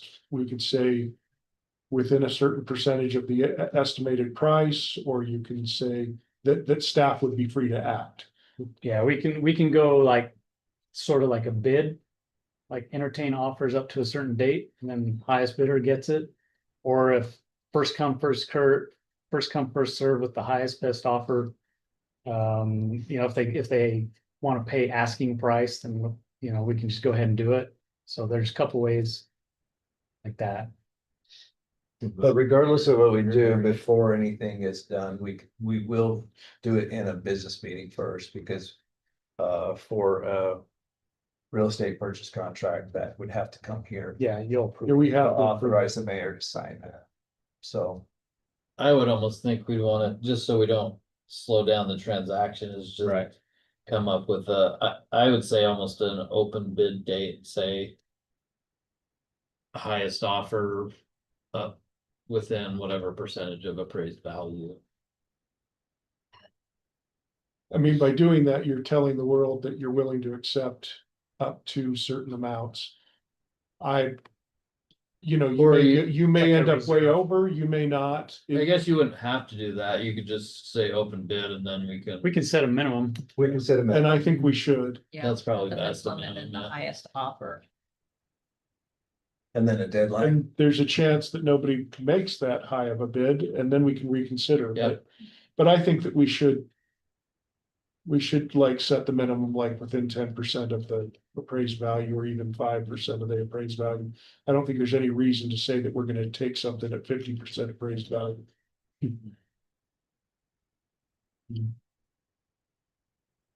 Yeah, I like that. What do you think?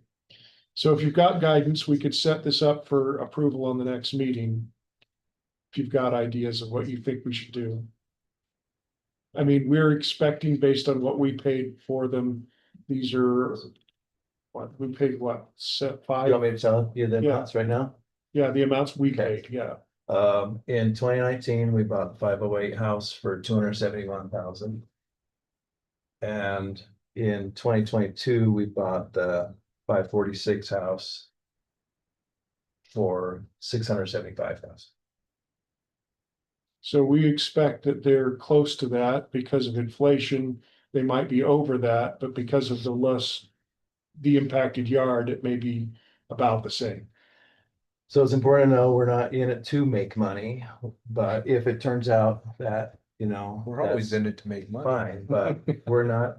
But we didn't buy The these for any other purpose reason of other than this road is expansion. not to make money. The purpose of it was to purchase the strip of property we needed to improve the road widening.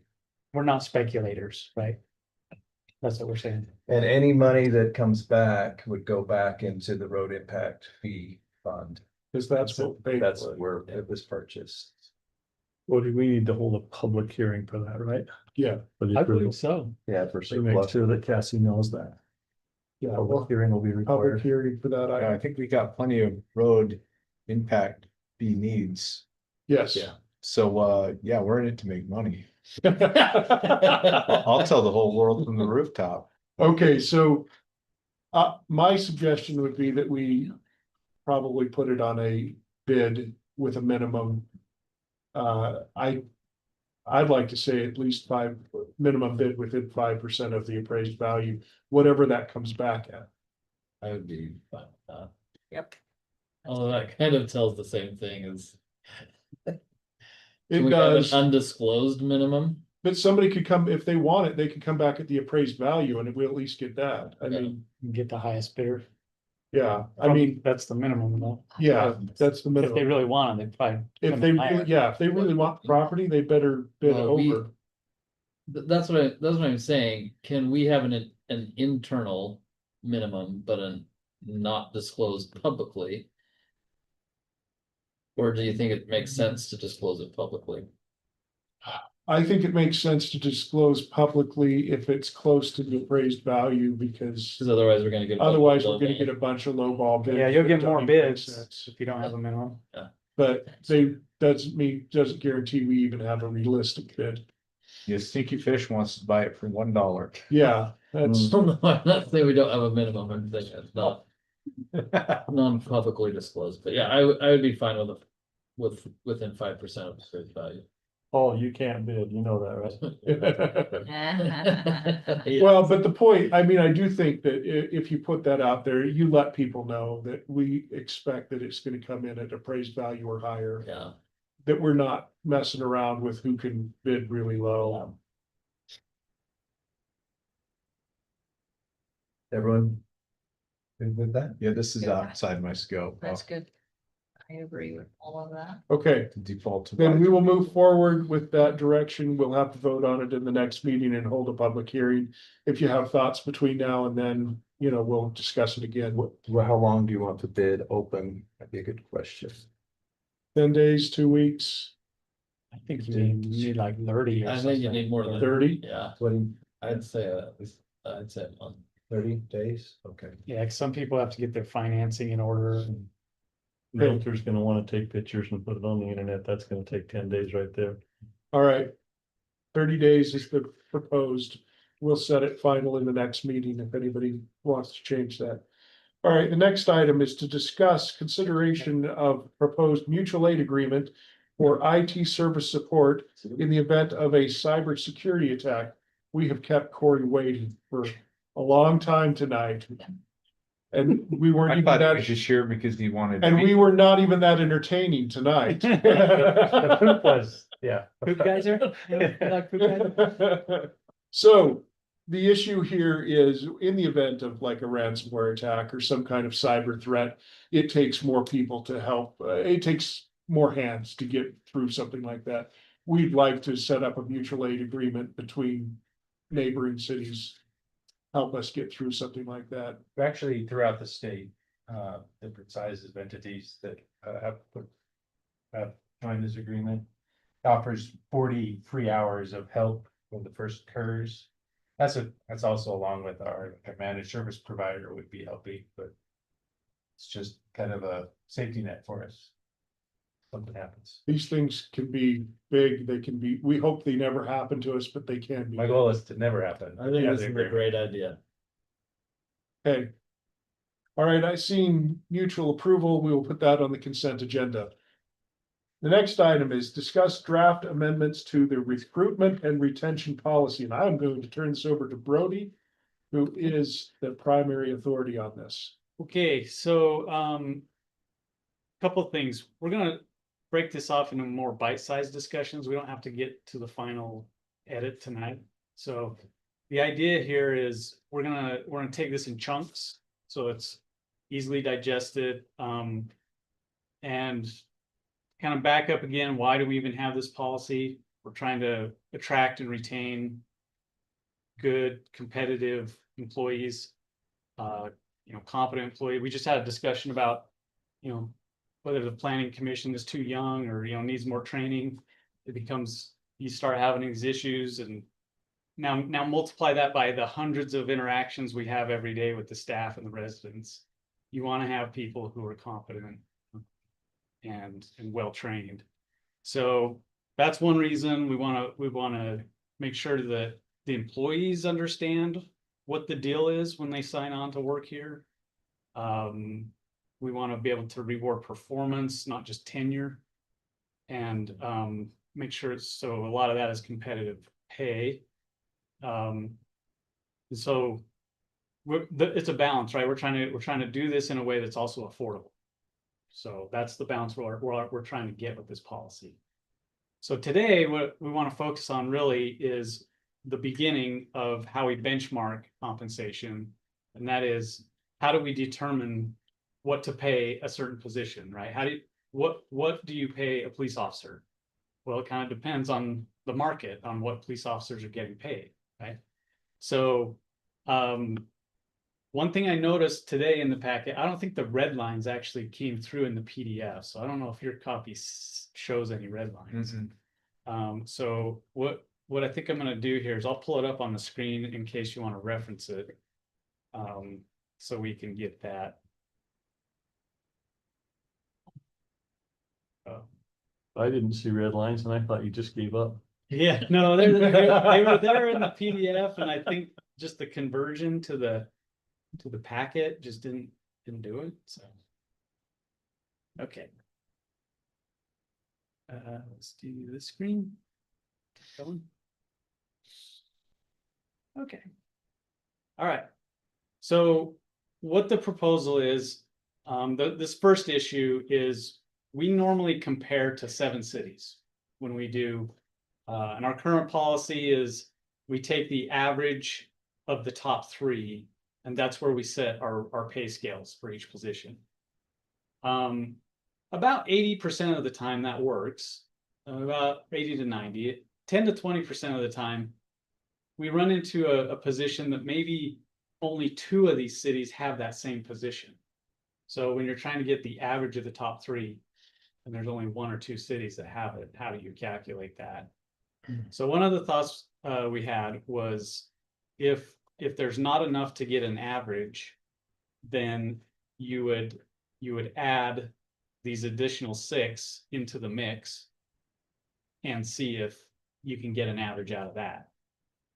And the reason we would do that in waves instead of just include these up front is because it takes time for the staff, for the HR staff to go get the information, verify it, and that sort of thing. So we don't want to go get it if we don't need it.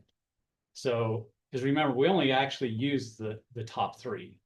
Now, I have a question on this, and Yeah. that is that we provided for them to bring in comparables where there weren't enough. That was already in the policy.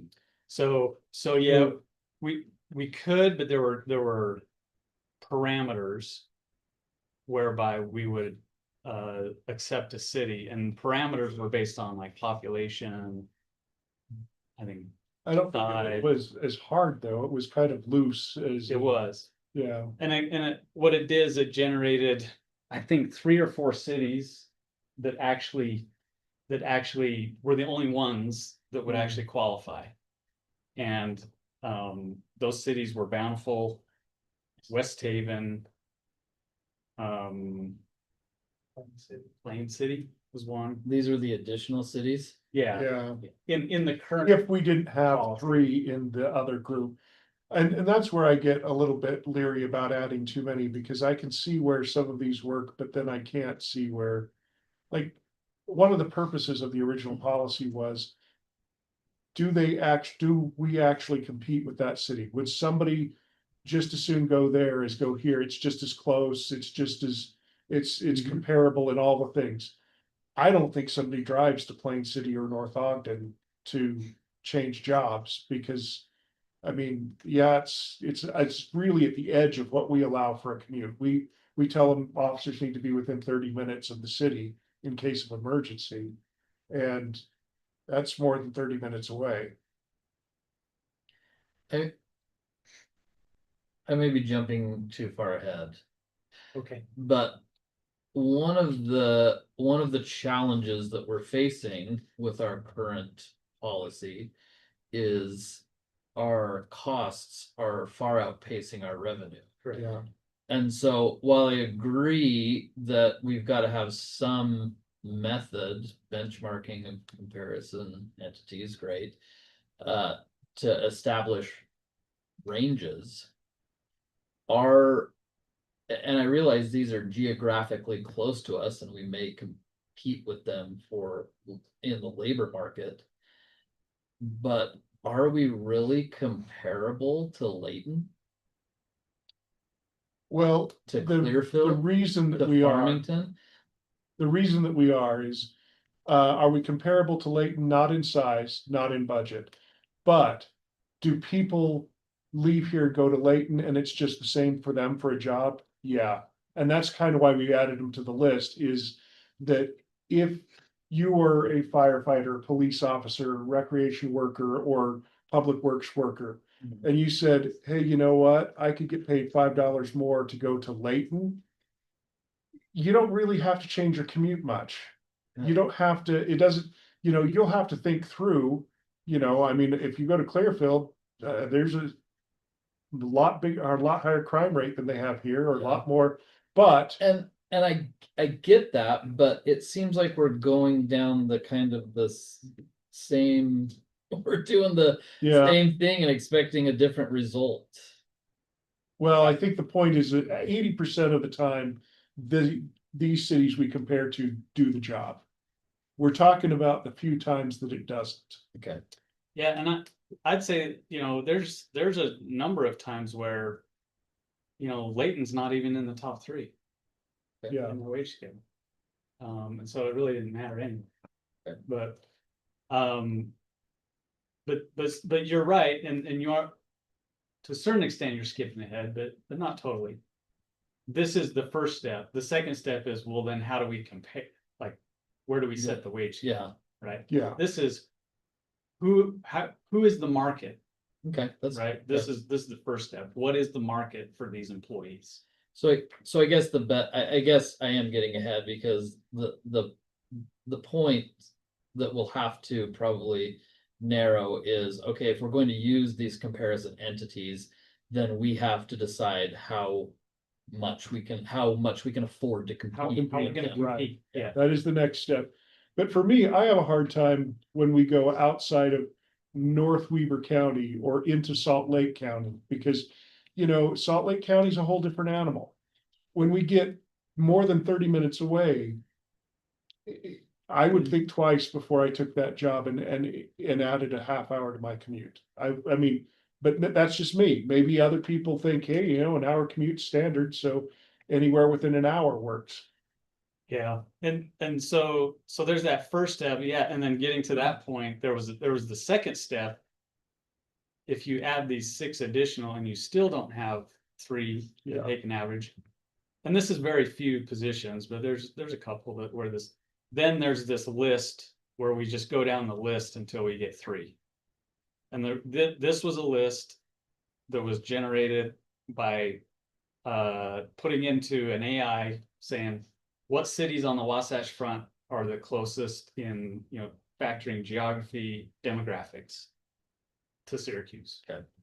And, one example I'll mention that might fall into this paragraph is the museum curator. Not every city has one, right? Not everybody has, so it's one of those. Not every city has a museum. Yeah, it's one of those positions where you to decide what do these, For a city to. what do these get paid? We go further and further out to find one. Right? Yeah. So that's the philosophy here. I want to get your feedback on that. On this first section on how to establish the comparables, basically. I like more of a loose system that says that we can look where we need to for those few positions. Because I really want, what I don't want to do, and I said this the last time we went through this, I don't want us to be cherry picking something in the second group because we think that it's a little bit more like something, but then we drive the wage out of reality for us. Because I'm sorry, but Draper can afford a whole lot more than we can afford. They have a really different, and they're in the third group, they're not like in the first group, but. Yeah, I don't, so, and like, we used to have on the list Saratoga Springs and Harriman. And 20 years ago, they were a lot like us, but today they're not. They are booming with industry and population and, resources we just don't have. So I can't see us compared to them at all. But how is that any different? And I realize there's a geographic closeness to the other ones, but there's a lot of cities on our first list that we don't really compare with either, other than we're gonna Just directly compete for the Who labor we force. compare with is West Point and Hooper. That's who we compare with. Actually, no, we are bigger than Clearfield, but Clearfield is got some things that we don't. We are bigger than everybody. I mean, what we really looked at that list was who could we logically see losing employees to because they didn't have to suddenly commute more than they already commute. They don't have to go to a city that is completely in a different county. They don't have to, It's not a relocation. it's not a relocation. It's not a totally culture change, though it might be in some of those cities. I mean, Layton and Clearfield are a culture change in a lot of cases. Although we wouldn't lose any police officers or firefighters to Hooper or West Point. Because they don't have. They don't have them. Right. Must be nice. That's a tragedy. Anyway, it is tough. I mean, it's tough. I know that everybody wants to say, well, my job's really different, but it's got to be kind of close to something because we define what these roles are. If it's that unique that it doesn't compare to anything else anywhere, then we have either a unicorn or we're really not comparing the job right. Yeah, and I mean, really, every city is unique in some way. Yeah. So you kind of have to just approximate the best you can. Just like any business is unique, right, in some way from the other. But so that's the philosophy on here is this first step was, okay, let's establish our comparables. And this second and third wave is only because, like I said, about between 10-15% of the time, there's positions that just, we don't get enough comparables. So that's all that's trying to fix. If we go to a more broad perspective, I think we could entertain that and adjust from the current language. The problem with the current language, though it's written broadly, it turns out there's only like 3 cities that qualify. Yeah. So it became narrow, and that was the issue.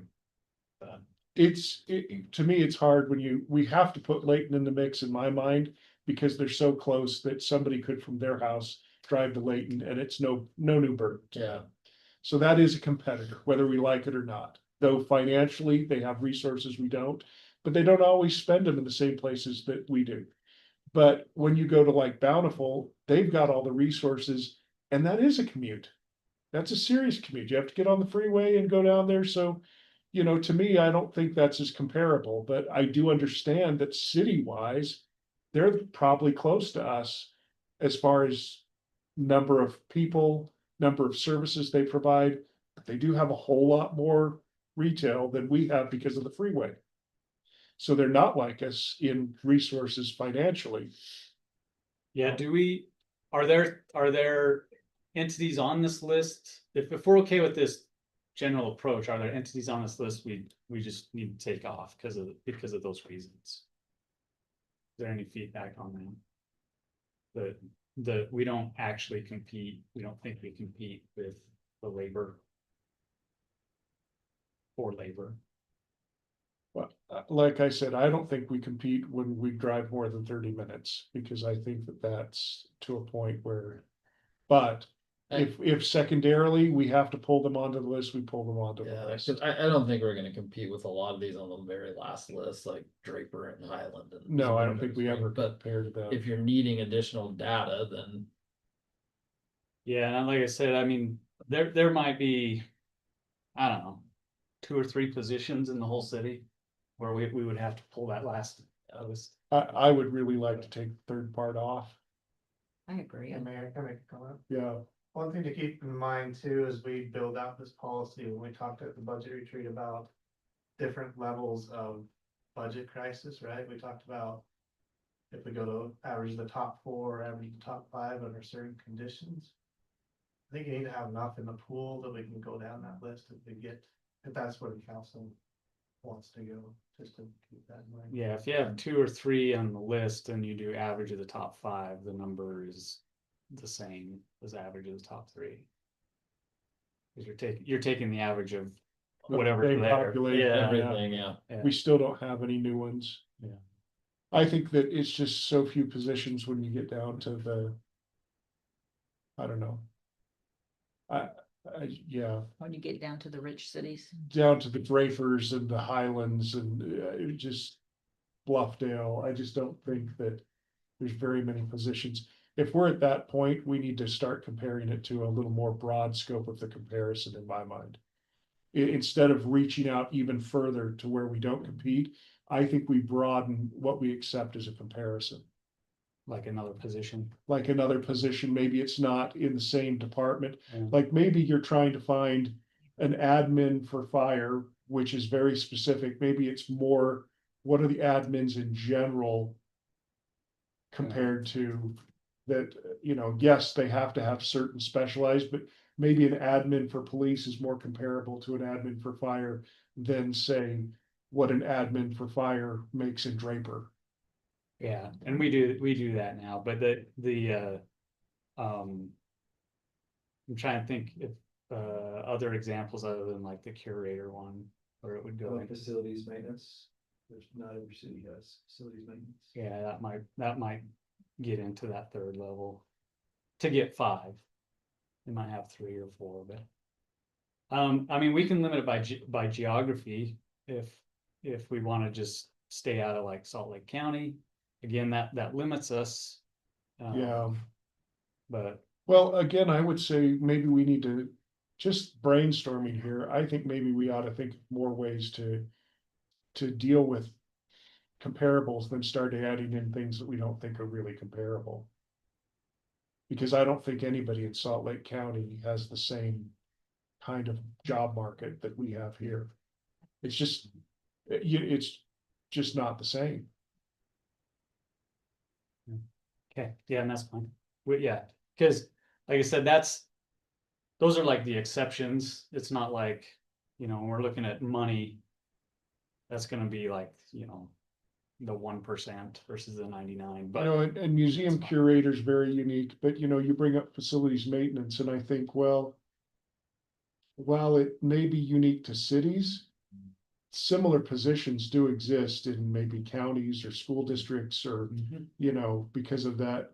So we expand to that kind of thing is Yeah. similar jobs. Yeah. that are maybe not with a city, but they are the similar job. That makes more sense to me than trying to go further away. I would agree. Um. The ease of access of data. In administering this policy is one of the concerns. Some of them are in TechNet, even, I think our school districts. Where you are? But the counties are. Yeah, Right, some of the counties on the Wasatch Front anyway. And then, so it's, we wanna try to get access to data that we can actually get so easily, that is hard, yeah. but I like that, I think we can look for that.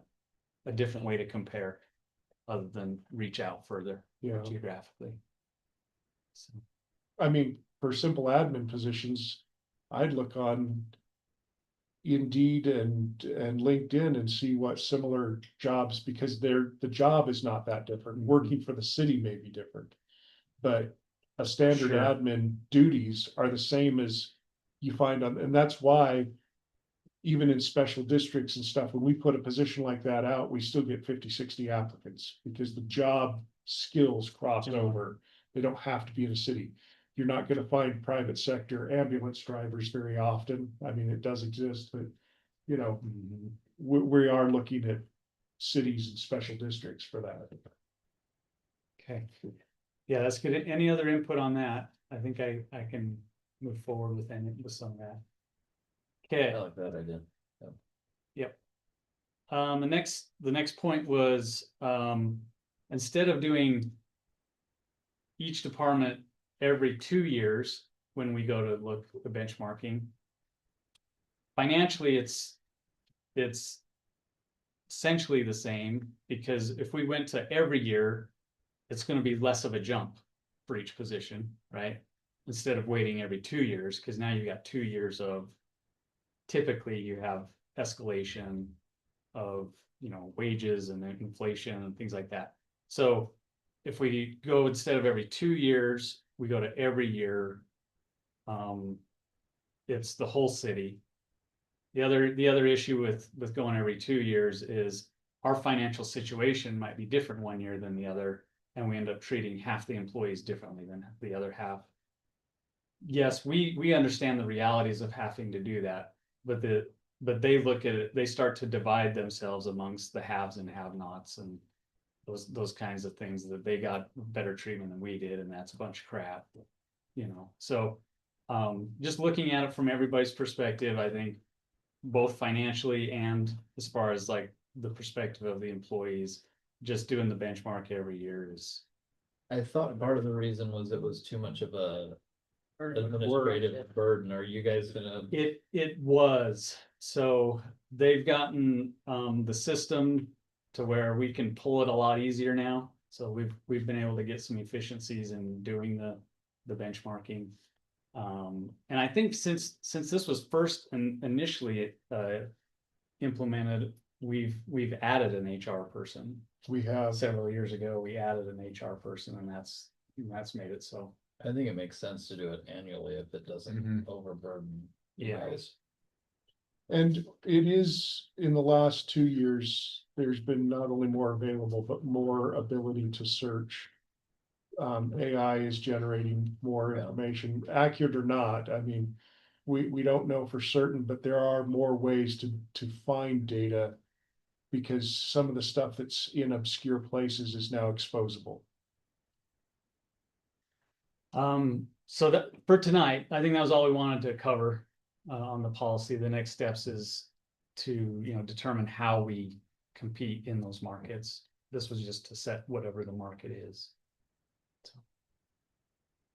Okay, thank you. We will move on. Next, we're going to discuss some of our budget issues that are still unresolved. And so, you bring Steve up. First item under our budget discussion is operational expense items to follow up on. I'm gonna go through these one at a time, hopefully fairly quickly, so we have a discussion on each of them.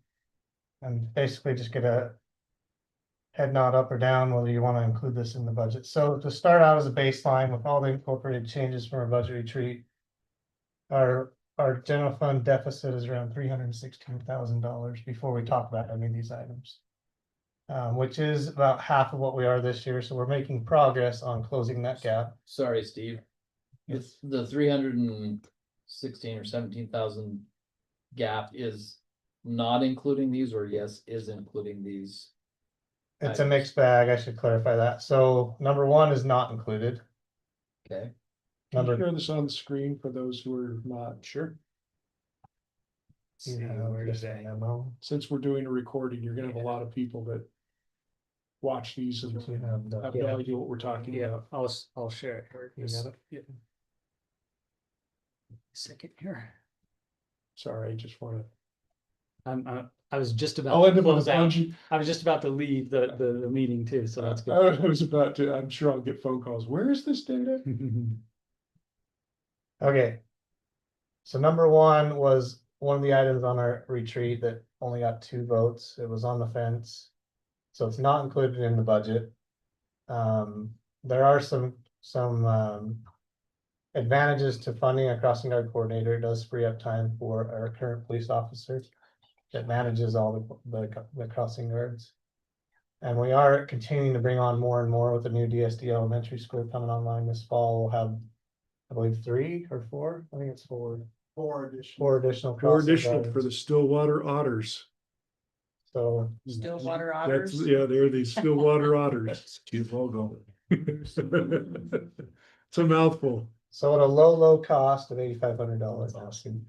I would encourage this one. I don't want to get too bold in what I push for, but this one frees up officer time. This is like putting a police officer back on the street for quite a few hours. I really think this is worth it. Because if we had to hire another police officer, that'd be a lot more money than hiring a crossing guard coordinator to put that officer back. okay, so that 8,500 is an addition to That the would add to- 316. That would add to the, Okay, I don't have any, can I get head nods? I Do I have 3 for this one? would Okay, consider that. all right. This is just for the water otters? Yeah, It's for well, all the because that's where we'll have 4 new crossings, so it'll be 4 new Oh, crossings. but this is for the coordinator, yeah. Yeah, so, yeah, this is the coordinator, but Water yes, We've already considered the new crossing We guard. have to. yes, Right. they're Crossing already, guards are in. because we have no. Go ahead. 35 crossing. Okay, yeah, we have 35 total crossings. A coordinator is in order. That helps make sure people are there and scheduling. Who would this fall under? Would this be supervised by the police department? I believe so, yeah. Julie, it's for the coordinator gator. That's good. So I got yes on that one. Number 2 is not included in the budget. This one did not pass with 3 votes. So there is some caveats to that. We do have an agreement, signed agreement with UDOT saying we will manage and maintain the park and rec lots. So this is also in addition to the, So this would be in addition this to, increases the deficit. The question is whether it's Class C funds or general fund. and that is another question. I don't know if we've got clarification. I know we've been trying to ask that. I have been asking around and most people are assuming that Class C funds can be used for this. What's a class C fund? Class C is road funds, so they Yeah, are yeah. tied to gas tax money, so it can only be used on roads. And the question was, and I tried to get the legislature to do this, it's not clear whether park and rents are considered roads. They're kind of not, but they're a part of roads. What I got back was I'm not gonna push this through as a bill because we think they are. So their legislature's opinion was this is in. But Colin and I agree, it's not clear. Yes. It is not clear. It's, This is great. That means it's good to go. but the legislature It's has not black. suggested that this is they think that it's already covered. The state statute says the Department of Transportation shall decide what you can use Class C road funds for. Yeah. So they push it off to the department, to UDOT. UDOT adopted a rule, and here's the answer to your question. Can you use them? Local highway authorities, which would be us, may spend Class C road funds to design, construct, or maintain eligible Class C roads and related facilities. is a park and ride and related And facility? related. Arguably it is. And then further in the same rule, there's a specific list of what you can use it for. And of course, park and rides are It's not not on that listed. list because no one's ever asked.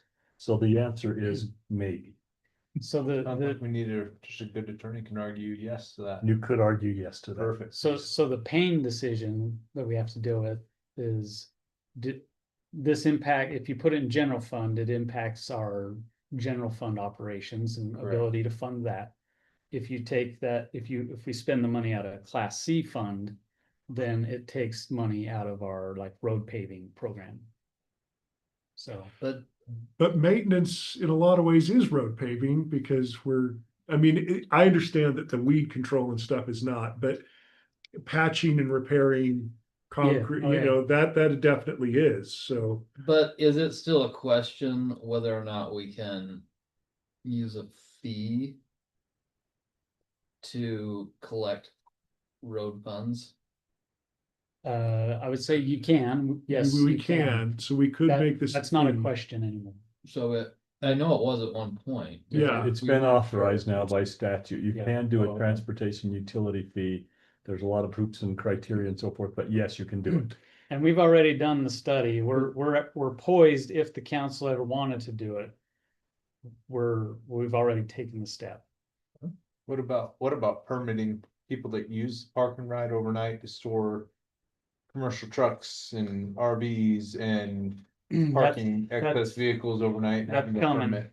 Yeah, that's coming. We haven't really delved into a lot of specific regulations that we want to see. Right now, we're just operating under like general state law and city ordinance on behavior. When we take possession, we can limit it. We could put up a sign that says no overnight parking. We have pretty broad discretion on what rules we want. We just gotta discuss those. It, Trying to get money. if we charge, Where if we he's charge, going. if we charge somebody that's parking a commercial truck there overnight, Mm-hmm. right? You have these guys that are owner operators and have their trailers and they're parking there. Mhm. You see it all the time. Mhm.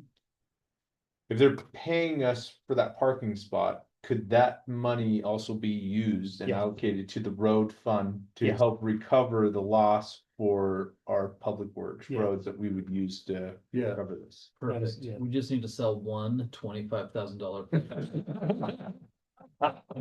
What's an annual pass cost? Okay, next item. Creativity. So what I'm hearing is, yes, Class C fund. Yes. There's Potential. there's two parts to this too. I did a breakout, so 19,000 of that is for the maintenance of the parking rides. 6,000 of that is for the Station 33 land that we just purchased. We'll have to maintain for a long term until we ever develop. And that's clearing the And that's- sidewalks, snow, and Yeah. then We So that Mowing can't the come out weeds. of Class C road. That funds. cannot. That's how much, 6,000? 6,000. That would be added to the deficit.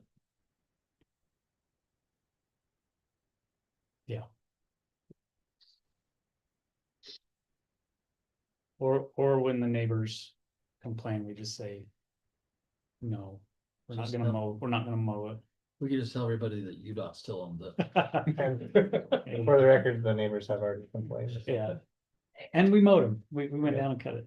I saw today, it is mowed. Yeah. Freshly mowed.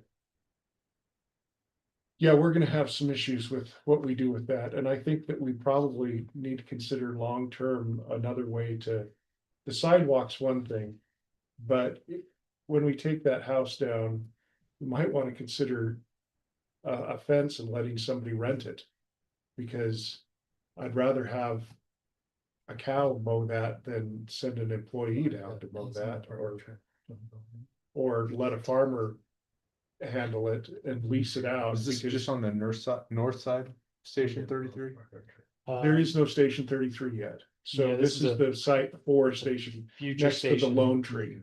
Okay, right there off of 2000. Yeah, Yeah. we bought the land because it was available, Right, but- so it wasn't being mowed because it's a vacant house. because it's a vacant house. Right. Yeah, it's about 2.5 acres. So 2.5 acres, maybe we. Give a lease to somebody to use that would take care of it. We may not even have to put up the fence, maybe the person taking care of it would. I don't know, I'm just brainstorming because How's that look? that Legally, takes, oh yeah, we've done it before. Okay, Yeah, we've Yeah. had other properties that we can't develop at the moment, so we put it out to bid and the highest bid gets to lease it.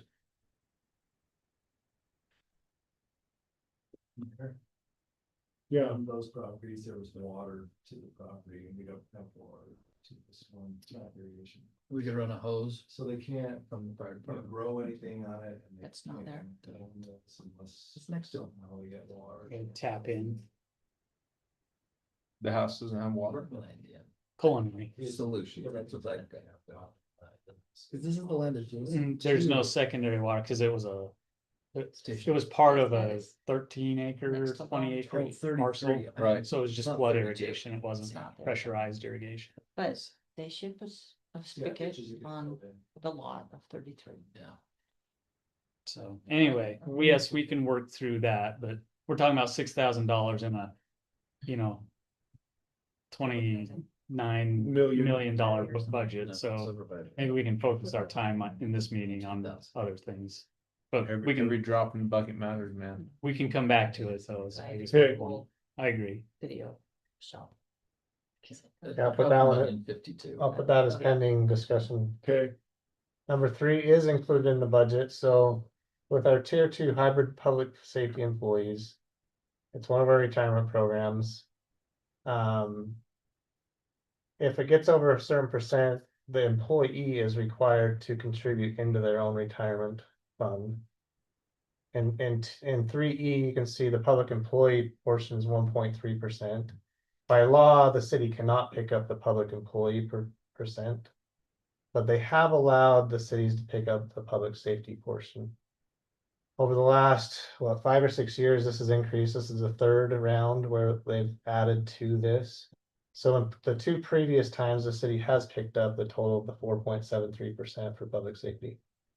This newest increase of 1.25%, the city either needs to pick up or can elect not to, but then the public safety employee would have to pick that up and contribute to their own retirement for that portion.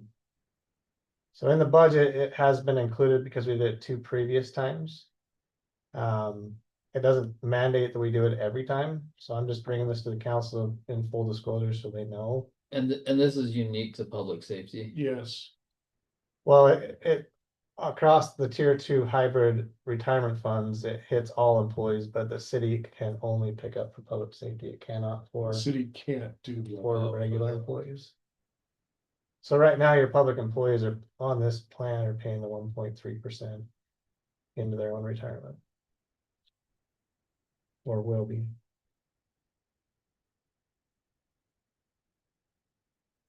So again, this is included in the budget as drafted. So this would be a reduction if you don't authorize it, What, to be clear. going to our retention program, what are the surrounding cities doing? It's a good question. I'm not sure off the top of my head what. This other is fresh cities have done. legislation, so I don't know that we have an accurate picture on that. I would just We be can get you an interested answer. into what our comparables are doing. I mean, I love public safety.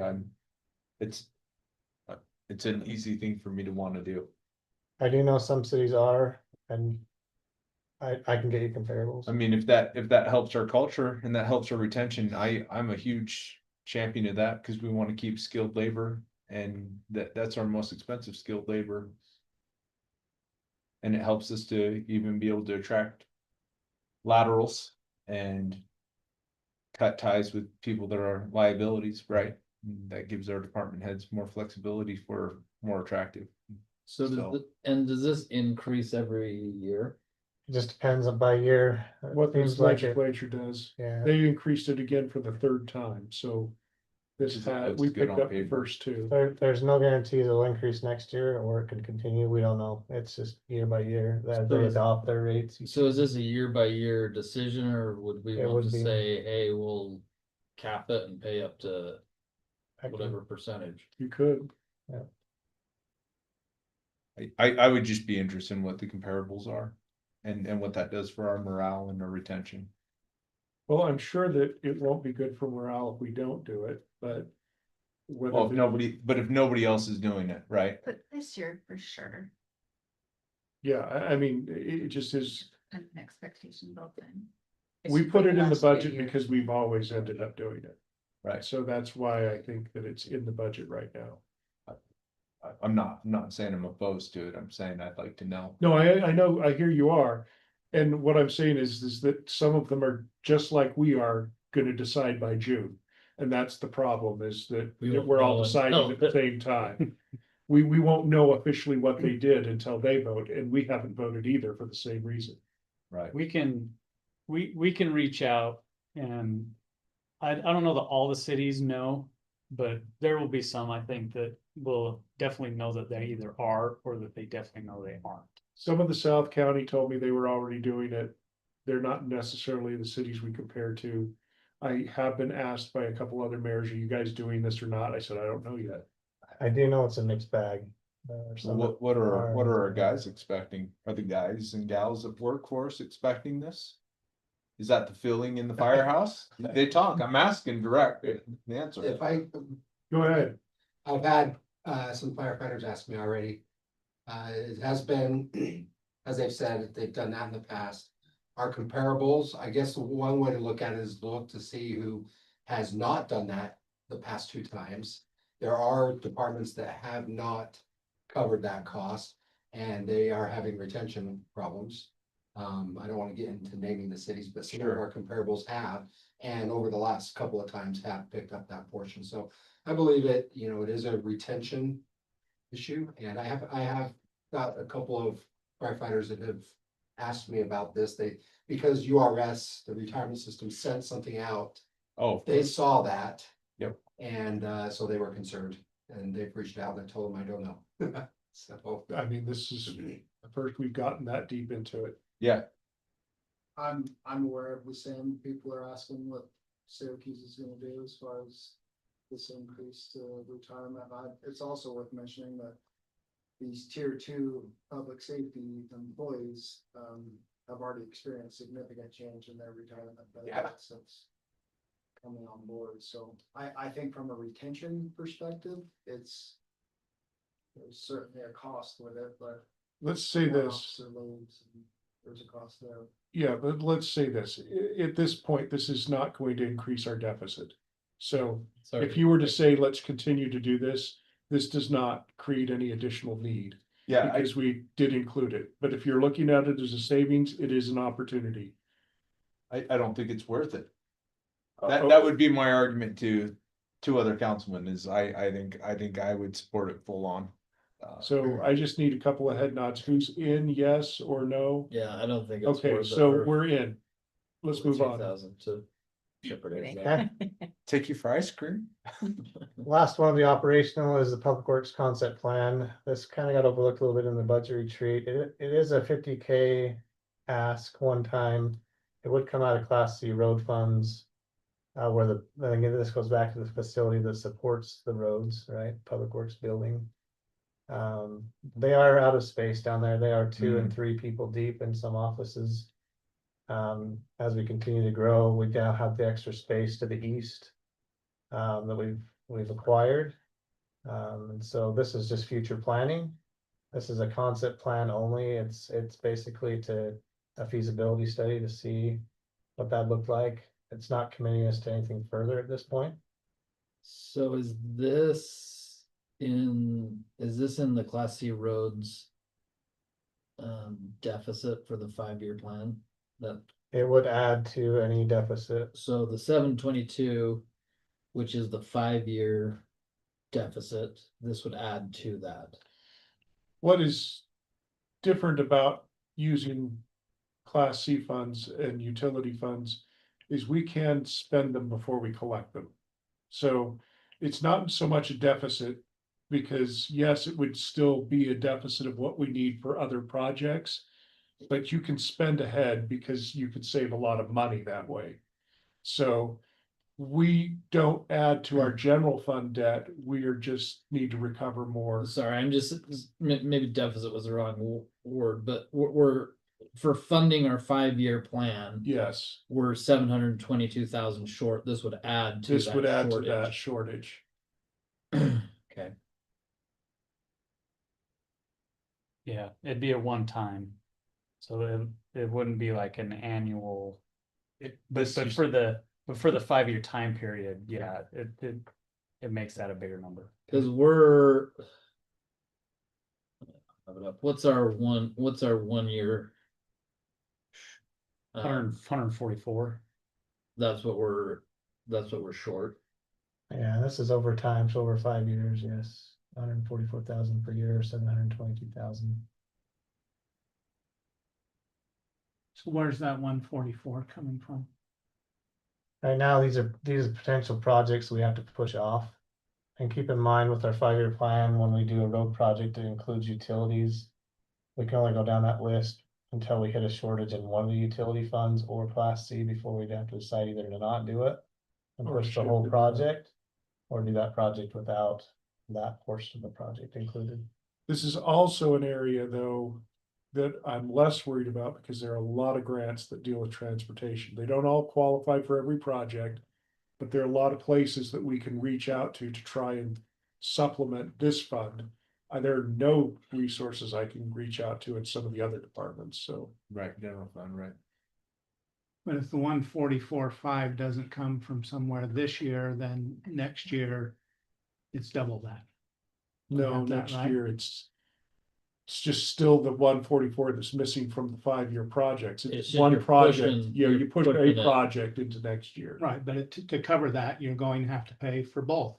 If you want to complete your 5-year plan. Right, I mean, Yeah. that doesn't go away. No, Yeah, it's gotta It be- turns into a It's 6-year gotta be plan. somewhere, yeah, I mean, A it 10-year just plan. rolls into the next year. Right? Yeah, Yeah. yeah, It just compounds. Starts your. Yeah, because new projects come online in year 6, right? So it over It just a time adds period, to a burden the next year. right? Because it's not like those same projects can be done over the 6-7 years, and those are the only projects we have to worry about. After year 5, there's new projects that then come online that are due. Sorry, I cannot remember. Where are our Class C road funds coming from? What are our? gas tax. There are two different sources, gas tax and the quarter cent from the county. There's And sorry, the what from the county? quarter cent, or Sales the tax. a sales Sales tax tax, from the yeah. county. It's like a little special sales Yeah, it's tax. a supplement. County. So over the course of that 5-year, those funds, we could get more than anticipating, or you're saying that's Correct. pretty.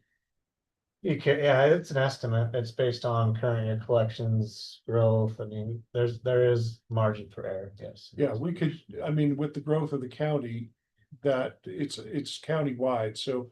Everything that grows in the county increases that amount. We don't know how much, we're guessing how much that's gonna be based on past experience. But it could jump 1 year, it could. And then we could also consider a utility fee to help That's with correct. Class C. A road. transportation fee could also. And we've got the data that we need to To- comply with the state law on That that. is also. Yeah, Correct. it allows us to go up to a certain number based on our study. We could sell those 2 houses. Up for- to a certain number on the that much. utility fee increase. Do we know what that, oh, sorry. Go ahead, Ben. That's fine. Conceptually, how is a utility fee different than a Yeah. tax It's as far as pocketbook of citizens? it's the same thing, it's the same thing. I don't believe it's the same thing as far as property tax, because property tax is paid solely by those who own property. And they're being assessed a tax solely because they own property. I guess the difference, to build on what Paul's saying, is everybody who occupies a home pays the utility portion because it's based on occupancy rather than property ownership. And it's transportation impact. There are certain entities that are tax exempt. Property tax exempt, and so they don't pay property taxes, but they do have to pay utility fees. Yeah. And if you add up these little things that we've added to the Class C funds, keep in mind, we sell these 2 houses, that all goes back in there. Right. That's why we sell them for money. You need to make a profit. Well, I'm not selling them for. Keep in mind to Paul's comment, I mean, our funding, our revenue each year is around $2.8 million. So there's some For a flat estimate, fee. yeah, so there's estimates on that coming in. Also, on every road project, we put together budgets and engineering estimates. We go out to bid, sometimes those are under project bid costs, sometimes they're over. I'd say lately, we've been fortunate enough to have them come in under our estimates, so. There is play in this fund. Where I think, You get some hungry bidders that, you know, sometimes they'll Yeah, bid a I- little less profit margin. the road utility fee is looking more at also long-term maintenance of the minor. Well, I'm trying to say keeping the road condition up to a certain level instead of letting it go until it's in disrepair where we have to completely repair the roads.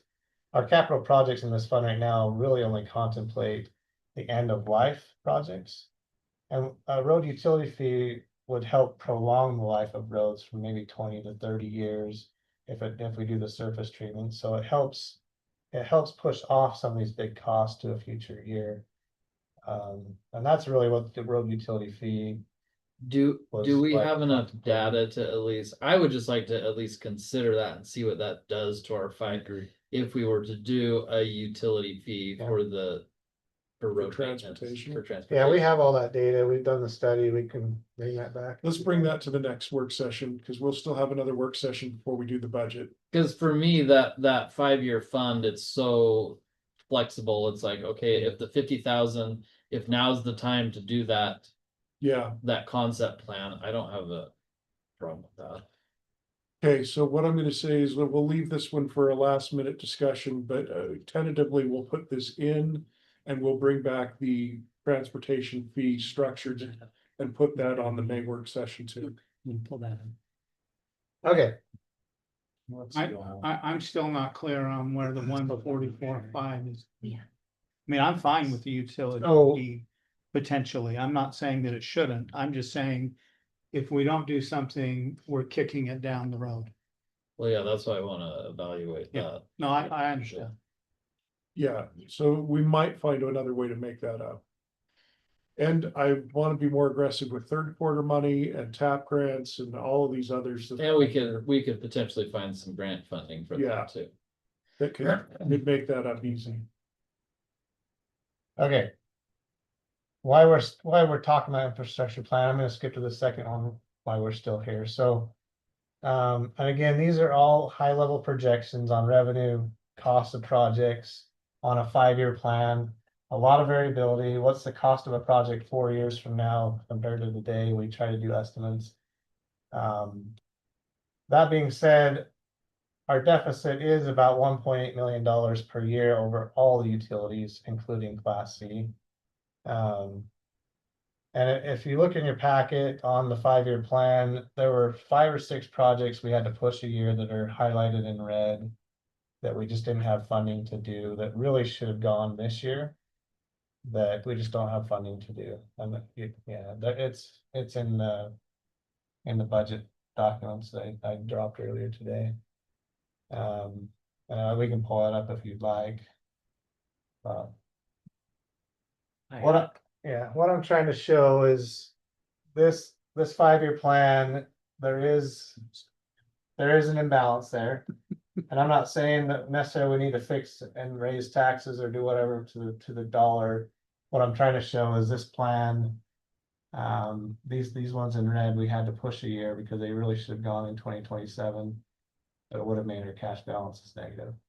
And you can see even at the end of 2028, we're gonna run into the same problem in 3 or 4 of the funds. Because there's just not enough funding to do. So that's here in the yellow. Yeah.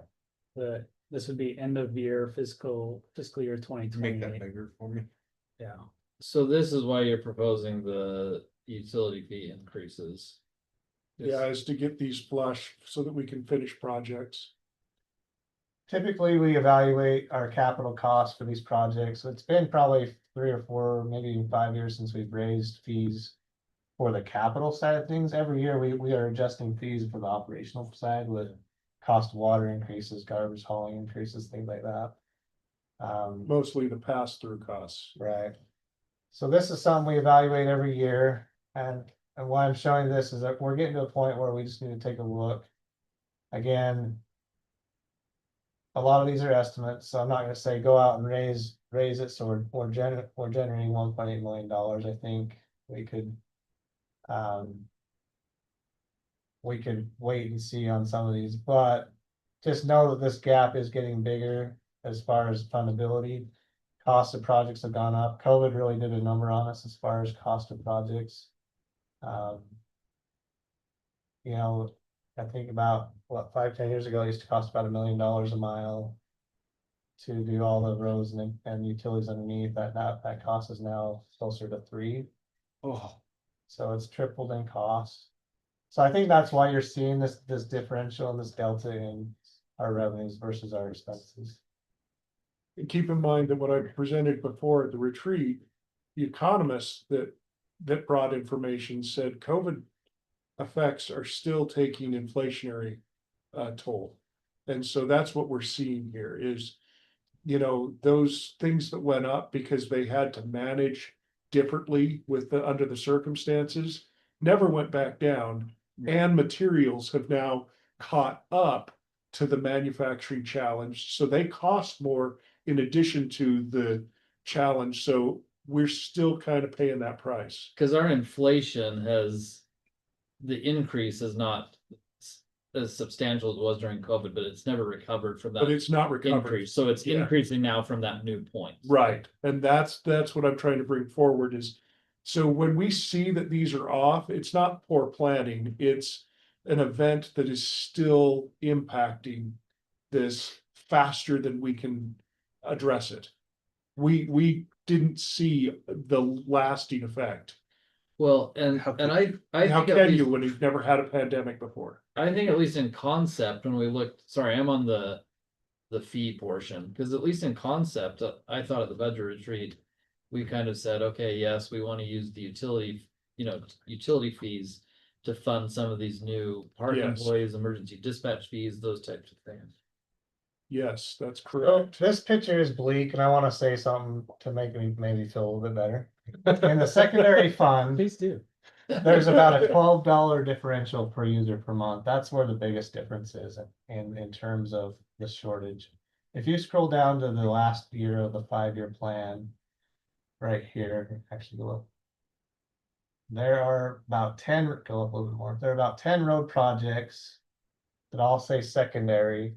These are all the backyard lots that we talked about, that if we wanted to replace all the lines and move them to the front, we were worried at one point in time of we'd had to get them done by 2030 to be in compliance with the metering mandate. Mhm. But now that we can do this backyard conversion with the loop, these projects could probably be pushed out a little more. Not all of them. Some of these are old, they're all older lines, right? But I don't know if we need to do them all at once. I thought there was some additional grant funding that we talked about We last. did, but They they're won't do doing the water loop. lines. They won't do that. Oh, Yeah. it has to be. Yeah. They'll do the metering portion to bring those out, but they won't do the lines that run them. so we could put meters in the backyards. Which is what we're gonna do. I think that's what Robert. Just kidding. We're gonna do them in the front yard. Yeah, We're that gonna was loop his them to the idea, right? backyard. What is But- the amount that's needed this year and where is the money coming from? So these 10 projects, if you were to take them off the list for a second and say they're not due within 5 years, that closes the gap to almost zero on our utility funds, maybe $1 or $2 differential. And I don't know what Robert's timeline, or if we know the useful life of these 10 projects. What I'm trying to say is, we put them on the list. They are a little bit older lines, but I think they still have some useful life that they might be able to last another 10 years. So these projects could probably be pushed out further. Yeah, we can push them out further. So which helps. So It's Rob, That's not fine. the line that's bad, it was the situation that we didn't, until you retire. that we were not sure we could And address. then the there's way somebody we else's are. So problem. then we could do a more gradual. Yeah. utility Yes. rate. Yeah. So Yes. I think you could spread these out over the 5 to 10 year range, which really reduces the differential that you're seeing in the packet. They are smaller, right? These mains, yeah, they're like 3-inch Yeah. to 6-inch mains, backyard ones, so. So does that affect pressures? Yeah, so our standards minimum is 8-inch. Yeah. So, Yeah, if we can put them, we wanna get them 8-inch main in the street, Yeah, so so they get better pressure, better service. so in terms So of like easier for us the to residents' water access pressure, them. How many residents? that is might it be an issue. impacting? There's less than 1,000, there's like 800. 5 or 6 of them. So nothing needs to be done this year with Oh, this. yeah, back to your question, Brett. I don't think we need to raise rates this year. I'm just trying to make you guys aware of a problem that is slowly building. Within this 5-year plan, bumping projects from year to year, we do that all the time. It's not at the end of the world, those projects in red, unless Robert tells me wrong. Could be bumped a year and I think we're okay. How close do you think those numbers are? Oh, within the penny, because I do. Oh. Just kidding. There is a There's- 0.1% margin of What if error. that- There's a 99% chance that I'm off. These are all projections, I right? know they're Today's projections, number. so Yeah. We didn't put inflation in there, these would be like today's. that's, So if it's pushed to next year, if we roll it to next year, what does next year look like? Because we got projects for next year too. Right. And now we've got this year's projects. How does that look? Just kicking the can. Well, and from year to year, you might have a year where you do more and some less. If you go back up to get 2028, there are some red in the projects, there are some negatives. We may have to push some down further. But what I'm saying is if we push some down to year 3 and cascade that down, those ones we just looked at would probably push off the list. Down to years from 5 to 10. And then that So helps your bottom line. it does help your bottom line. So if you, again, from your packet summary, it does kind of show you what the 5-year plan ending cash balance need is. In the secondary fund, it shows $6.7 million deficit. But again, most of that comes from those 10 projects. And I can provide a revised number to show you if we were to bump those projects off the list and kind of cascade. Do we something have to down. do all those in 1 year? don't. No, Or you can We spread did it out? only based on that deadline the state Yeah, gave, which but we that- found out is no longer applicable. oh, boy. Cause they're not No, gonna we pay. just found a better way, a different way a to creative way. accomplish it. Okay, fair enough. You're still using the grant money Yeah, and then that kind of delays that immediate need. So, Because of the situation we're in with the budget this year, I don't think it's going to hurt any residents to put those projects off, to Good. put the widening of the lines off. yeah, It's not we're- gonna we're hurt fine our with it. citizens, it's not gonna hurt our budget in the future either, because our budget is going to grow. And the water lines, like you say, could last 5 to 10 more years, so we don't have to be so anxious to change those. Even if we just take one project at a time too, and just like yeah. get them done. And so just to give you some perspective, 10 years ago, we had probably a 10-year deficit on roads. It was one of our worst areas and some of our roads were really terrible. But we did just a little bit here and there to supplement that from things like surplus and other projects that we were working on, found some savings of value engineering that we could then do a little bit more here and there.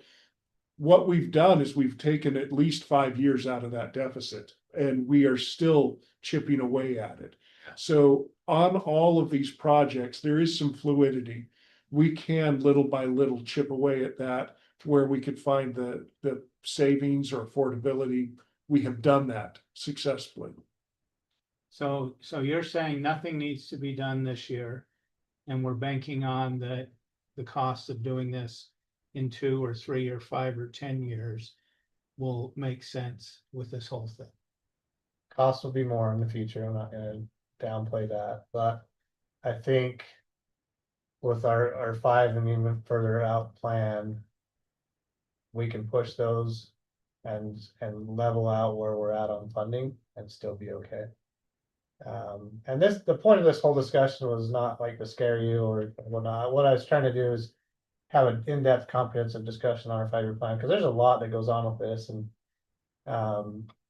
to get down in the weeds to understand how this is really working with it. You're talking about 6 different funds here that all tie into projects. And again, we sometimes if we hit short on like storm we've had some issues with. If we get down to that project, we have to kick the whole project a year because of our funding, so. the important part of this discussion is just to make you aware of our 5-year plan and some of the challenges we have. We'll work through them, we'll do an update and revised plan and bring back to you kind of where we're at. I would think next year's budget would be the better discussion point at this point in time, Yeah. So let's move on from this until we get the numbers, because Steve can do that for our next meeting. The last piece in the infrastructure plan, just to make you aware more than anything, our streetlight fund, we did replace all of our streetlights in 2012 to the induction lighting. We did that and we took the savings from the power cost to pay that lease when we did it.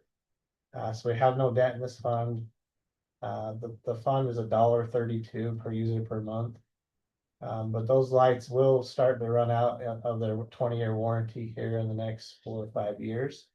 The cost to replace all those lights is the $1.6 million. So just something to be thinking about on the horizon.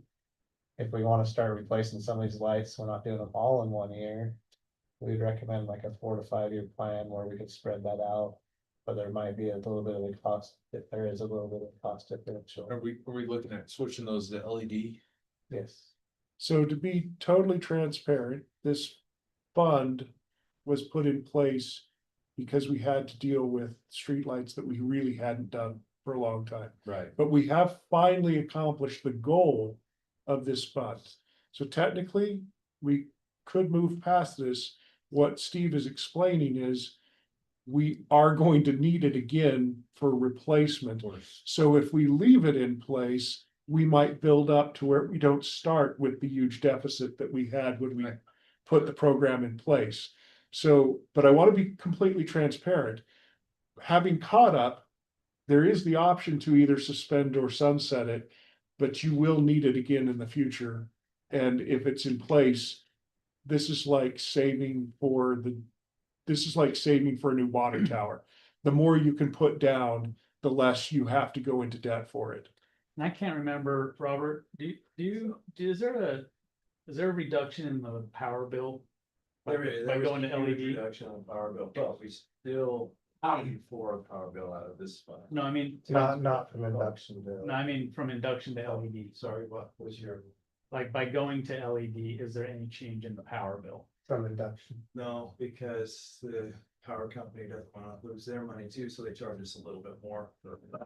Really, that was our. That's what they do. So we're using less power But not and they charge us more because, more per light for LED than induction, because they have to make, I don't know. They probably realize you actually get more light out of an LED versus. oh, we're gonna charge you by lumen now instead of kilowatt. Same money, so I think they raised it just a little bit, it's not like astronomical. But back on there, what you mentioned, there are other things that we use that streetlight fund is paying the power. Also, cars hit these lights, so it's And they have to be paying replaced. replace them, paying to maintain them if they're broken or out. Are we not going after insurance when a car hits? Yes, we do. Oh, okay. And Doesn't mean we always most of the get it, though. times they Save do the fire get the city, But I there think. are some times that there's hit and runs. Yeah, And then we also use it. and there's some for vandalism. New developments, when they put money from the developer in that fund, and then we use that money, so.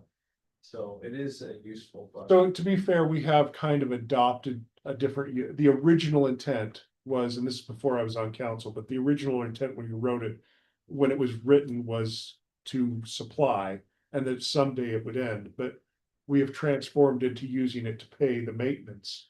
So it isn't totally done, And but it's totally not there sometimes either. yes, that's correct. I feel like this is one that it's already there. It seems foolish to take it out of the budget if we've already I'm just been collecting. talking for transparency, because I don't No, want that's somebody fair, to come but- back and say, hey, when we put that in 2012, this was, Yeah. I'm aware of that, so I'm sharing. Incandescent was the bee's knees in 2012. It was. too. Now we have LEDs that the power bill charges us based on lumens now, I guess. But the 320 that you have up there, if that's not spent this year, then we have 320 next year Towards plus. Maybe. plus next year's. So Right, yeah, so 640. we need to worry about that next year. And I don't know, is the deficit funding, is that in addition to? Or is that inclusive of? That's in addition 320? to, that, what we generate right now is 125 per year. We need So, three. so it's 320 plus 195, and if we don't do that this year, then maybe. We need to worry about that next year as well. Am I saying that correct? Yes, unless we try to extend these past the 20 year. I understood, but at Correct. some point, we're going to be rolling that to the extent of $500,000 a year.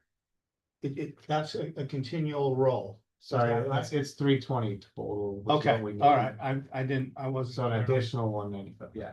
So yeah, well, what you're saying is correct, yes, if we're starting on year 15. And we want to do a 5-year conversion to get them all converted by year 20.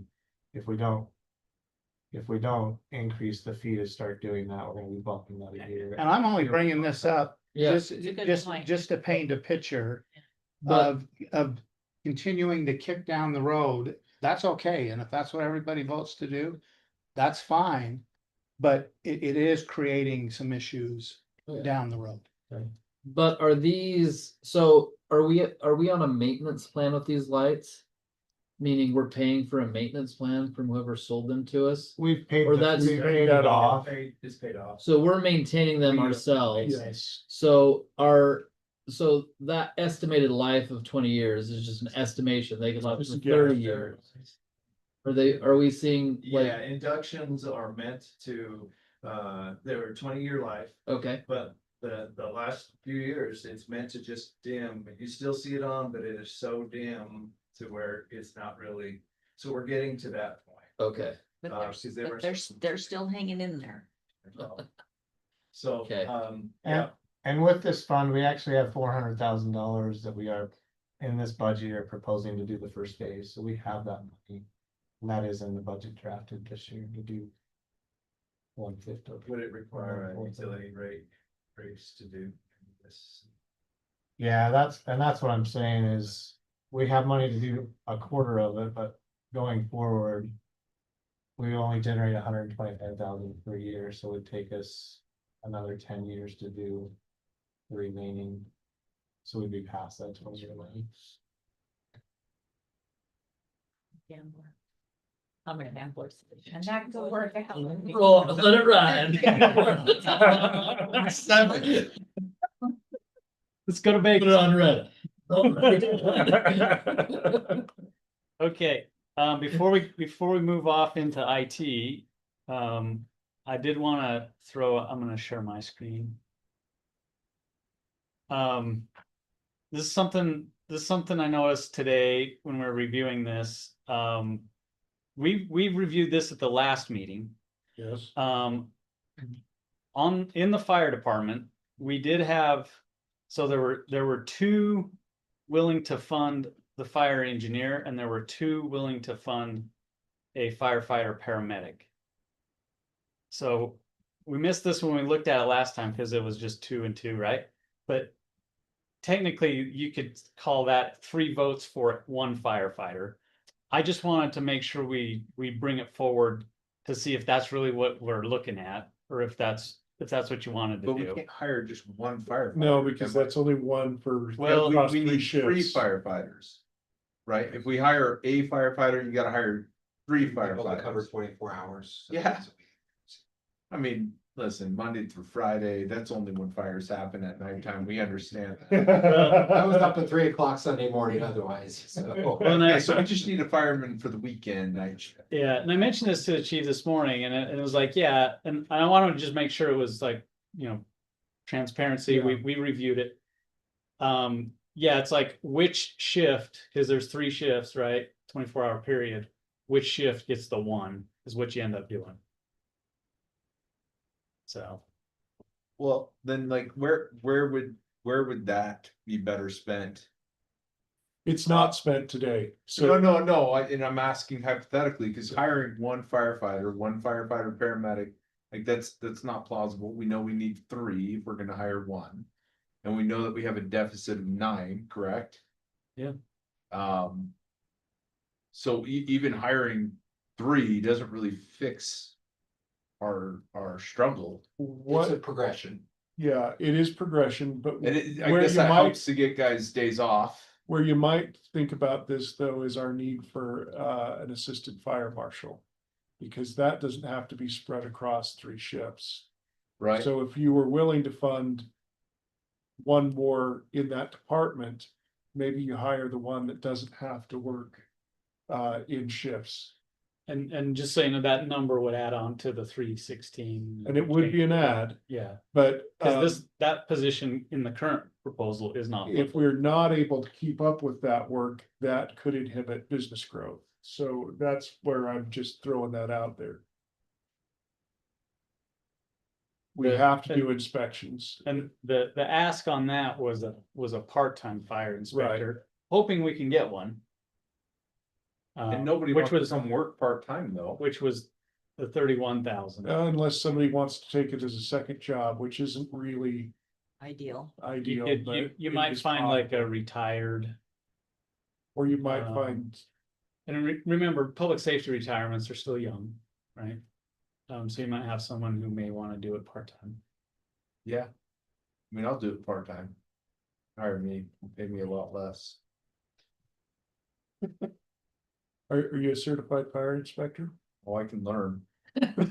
He will be. I've never met a fireman that's smarter than me. Okay. I didn't say they weren't smart. I'm a smart guy. Okay. Just saying. I'm gonna say that's out of order. We get you. Yeah, All right. I don't know if we have any direction on that, but No, but There- just throw it out for your consideration. We Yeah. have another meeting to talk about it. I'm not gonna. I mean, you now know about it. If you wanna bring it up at the next meeting, we'll do it.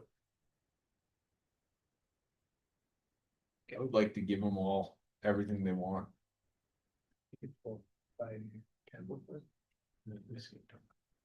okay.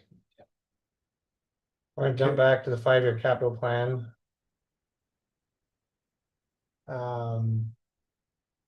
So in your pack or in your Teams channel, you'll find the 5-year plan that he'll pull up. Over the 5 years, our total requests were 8.4, almost 8.5 million. Total funding is 5.5, a differential of just under 3 million. Divide that out by 5 years is just under 600,000. And this is just another one of our 5-year plans where we take a look and we watch. Again, if we don't fund or aren't able to fund additional dollars, some of these things will get pushed or not funded. It's split into 2 categories. There's the building and projects down here. These are more, I would say some of them are wish list, some of our planned maintenance in the future. Some of them are needed. If you ask Alex, probably 5 years ago, the workplace improvements over in PD. But some of them, like signage in parks, for example, the 3rd line down, do we want to put $50,000 a year towards monument signs and other things, signage in our parks? If you do, that's part of that deficit. If not, though, that's something you could cut. Not advocating one way or another on any of these. But just know, like, the first one, the light and pedestrian access over here at the roundabout, there's no lighting or safe cross on the. Are all these funds coming from the general fund or are we pulling from? Yeah, so this would all be general funded. And right now we transfer $1.1 million a year from our general fund to fund everything in this fund. That number has not really changed over the years. We actually reduced it a couple of years ago to balance our budget. And as the city grows, these needs continue to grow and grow. So this is another fund you eventually have to put more money in to maintain. So right now, it's $300,000 short. So that means that the general fund deficit technically isn't 316, it's 660. Is that right? Yeah. If this is funded. Correct. And if it isn't, then we're just rolling again. Next year, we've got $1 million. We're gonna be sitting around this table again, and we're gonna look at $1 million and say, how are we gonna deal with that? Maybe. Well, no, Steve started this by saying some of these are a little bit wish list. They're Okay, well, let's go through the list and Well, see. Yeah. Let's go through the list and see what the wish list is. We've got personal protective equipments for the fire department. We've got life pack monitors. We've got extrication equipment. We've got EMS transport ventilator. Are those the kinds of things that are wish list? I understand there are some that shouldn't be, or maybe there's some room, and I'm not saying, I think the police need to get their walls painted. But this kind of thinking that we're doing, that we're kicking this down the road, kicking it down the road, kicking it down the road, it isn't going to work for very long.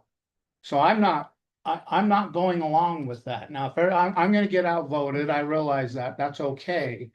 But I'm not going to get outvoted without saying, we've got to look at this, because just tonight around this table, there's been hundreds of thousands of dollars that we're not looking at dealing with. And it's gonna be $1 million next year. And Costco isn't going to cover that. Oh, I agree. Yeah. So, Yeah, I mean, budgeting is a year by year process. We reevaluate every year. I mean, my prerogative is not to try and solve a 5 or 10 year plan in 1 year of tax increases. And so, yeah, I want to give us time to evaluate on a year by year basis and see where we're at with property tax revenue and sales tax revenue, and see how that's impacting. And yeah, just like any of us with our personal budgets, we have to decide, okay, what is critical, what do we need to spend funds on, and what can we wait on, and see what our financial situation is the following year. It's just part of the budgeting process. yeah, I agree with you 100%. I'm with you 100% with that. Yeah. I'm just looking at saying, if you take 2 years, I mean, the numbers are right there on the bottom line of that thing. These people that are putting together these numbers, they're smart people. Oh, I don't disagree. These numbers just aren't pulled from the sky. Mhm. That's there. I mean, it says right there, there's $300,000. The next year there's 640. So when I look at this, I say, I'm going to take that for what it says. And is there some cushion there one way or another? Absolutely. Yeah. But I'm looking at next year, then we're gonna have this same list and this same kind of thing, and not doing something about it now is problematic. Now, whether that's to raise fees, which to me impacts the bottom line to citizens just the way that a tax would. But I don't care how it gets structured, but I'm not comfortable about not doing anything. Because next year, we've got this same problem again, and it gets worse. Do you have a solution? Not that anybody's gonna go along with. No, but what's your solution though? I'm open to hear your solution. It is to increase property taxes. By what? Well, that's what we would need to come up with. We need to come up with what on this list is most important. Clear across, because all of this impacts everything. I mean, one area here impacts another budget somewhere else. And you know what? You say that 3-letter word, that tax, and people go nuts. I They do, understand that. yeah. I just went through what that's like. But either you raise revenue, or you cut expenses. That's what we're dealing with. It's just like everything else. There's not enough money to do everything. Do I wish there was? I agree, but Sure. I think there's, again, I don't think Costco is gonna be the end all and solve everything. I think we've got a pretty legitimate option for our firefighter funding to try and work with the state legislature to get that Resolved. that sales tax that we can, help support Antelope Island and get some funding from there. So like this, I agree, there's things that need to be assessed and we need to evaluate, but I don't think that, at least for me, I'm not ready just to say, okay, let's solve all this in 1 year and pull that property tax lever and fund everything for the next 5 to 10 years. I want to work through it on a year by year basis and exhaust every option that we possibly can. And yes, that includes cutting out things that we don't think are essential. It includes looking at grants. It includes looking at those property tax items. It includes business development and I know that it's not an immediate answer, but Costco is the opening gateway to developing that entire area of commercial development that's going to greatly impact our sales tax revenue. I mean, we've got the city property that's being developed, and the rest of that land near Costco is gonna develop commercial. We know that we have at least 18 lots that will be commercial that we haven't yet even factored in for revenue. And they will all be commercial lots. There are 6 around Costco for certain, maybe 7. There are at least 5 on our property. There are 6 spots that are pre-approved and ready for shovel ready that are between the car wash and We Care. And there's more around the corner. So we know that there are lots that are coming online that we haven't even factored in how they will bring in revenue, but there's enough of them that we know there's a change. What I want to be conscious of is that we have to be sensitive to where our citizens are right now, because I'm hearing some very frightening things. When you hear from citizens who say maybe government shouldn't be taking care of what we think are essential, or we think that the majority can't live without, what I'm hearing is those people are feeling enough pain, they're starting to question even the basics. And there's enough of them that we have to be sensitive to that. I mean, I'm hearing people say, well, I've never called the police once. Well, I'm not going to stop funding the police because enough people have. But when you've got people saying that, that's an indication that their pain is really there, because they would be willing to say something that radical. I mean, it is a problem and we're going to have to figure it out. But there's a lot of various solutions that are still in play. One is all of these commercial lots that are within a year or two of being filled. And we know that we're ready to break ground on a lot of them. Some of them have broken ground. On top of that, we're going to experience some regular growth.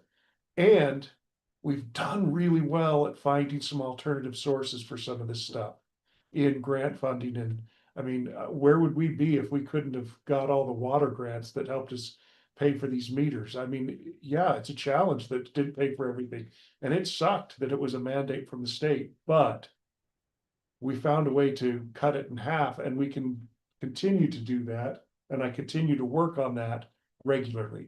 I was just in here yesterday setting up with some software that will help us find additional grants. It's a monitoring system that lets you know when things come available, and we can search that database. And we're going to get that set up because it's not that much. It's like $200. So we'll get it set up and we'll get it going. But well, the other thing is property tax is limited to what we can get from the citizens of Syracuse.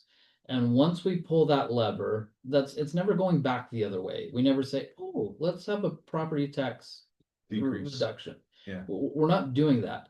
And so by playing it methodically and slowly and evaluating year by year, that sales tax revenue gives us opportunity to collect revenues from outside of the city.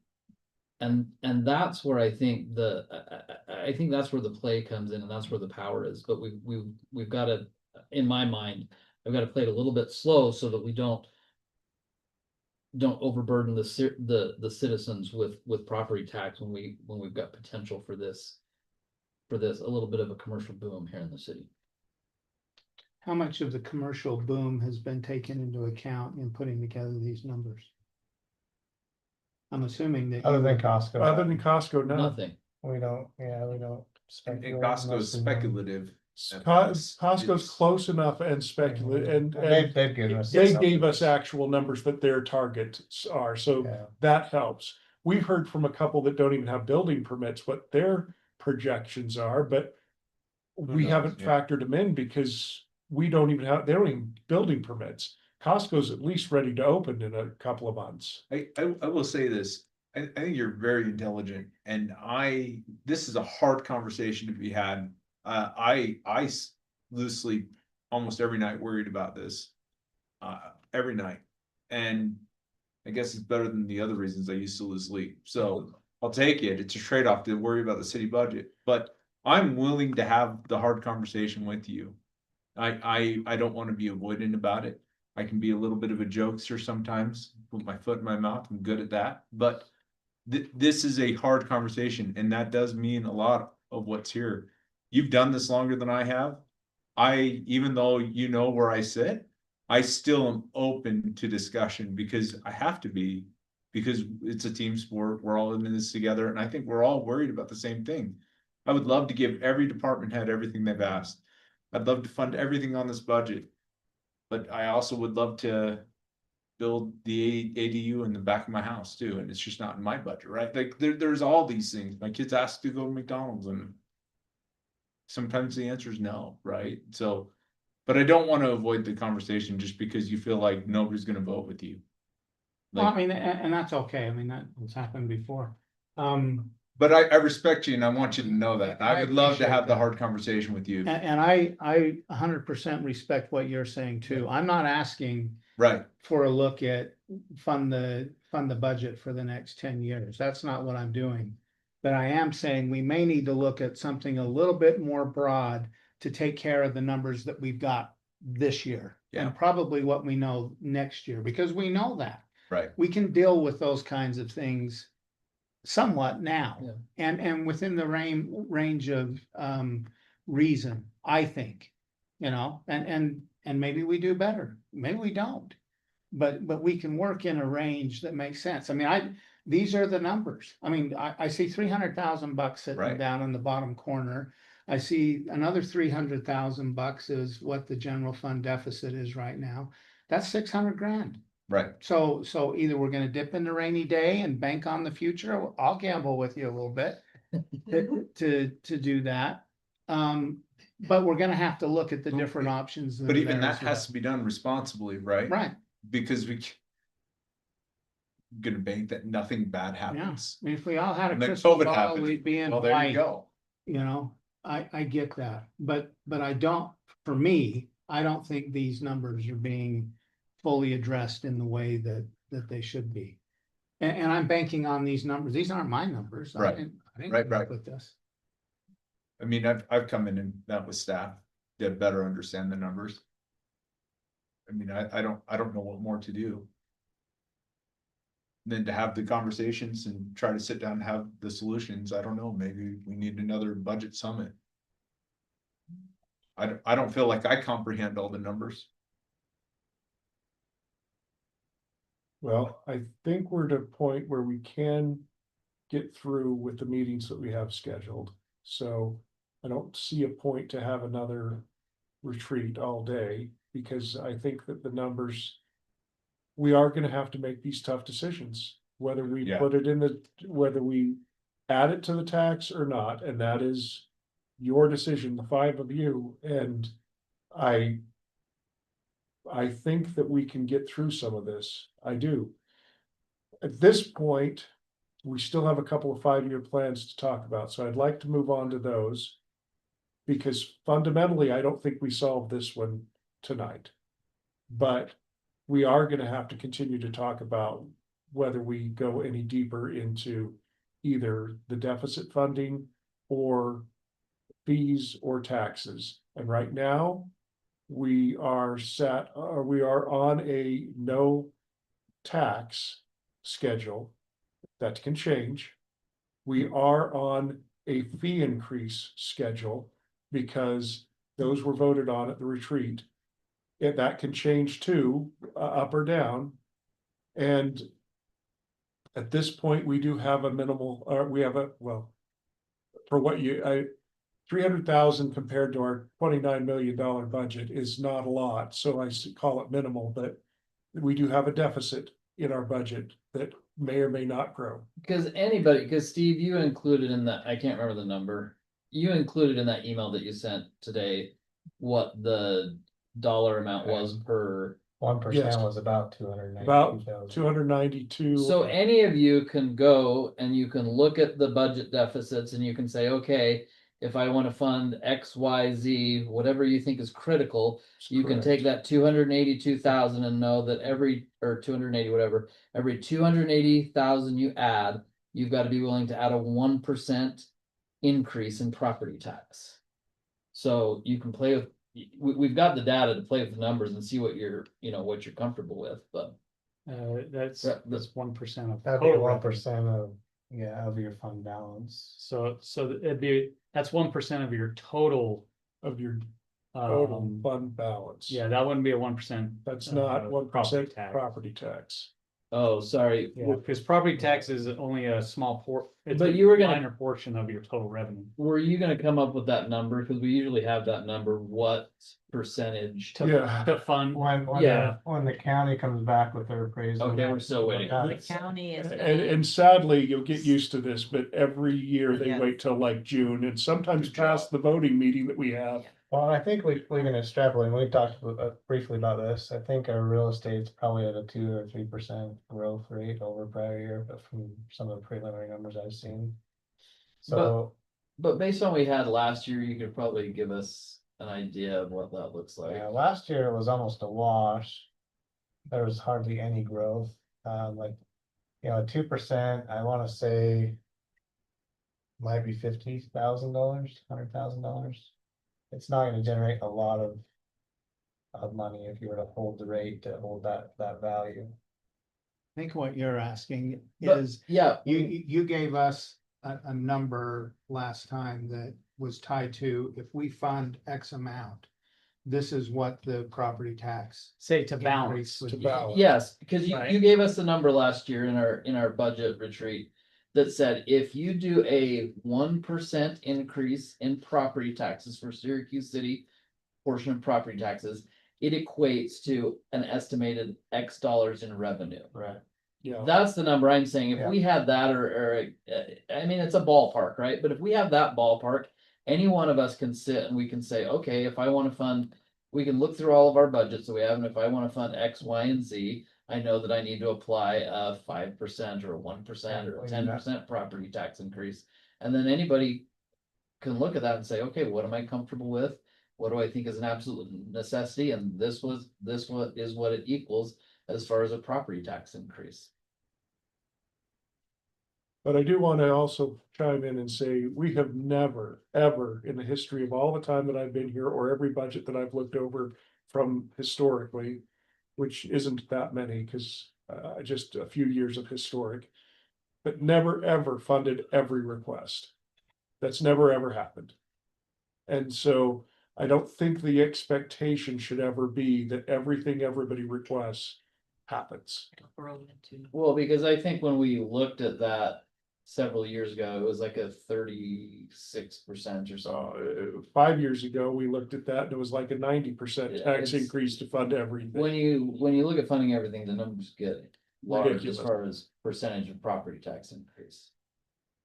And we didn't do that, and I don't think that we ever will. I don't think that that's actually expected.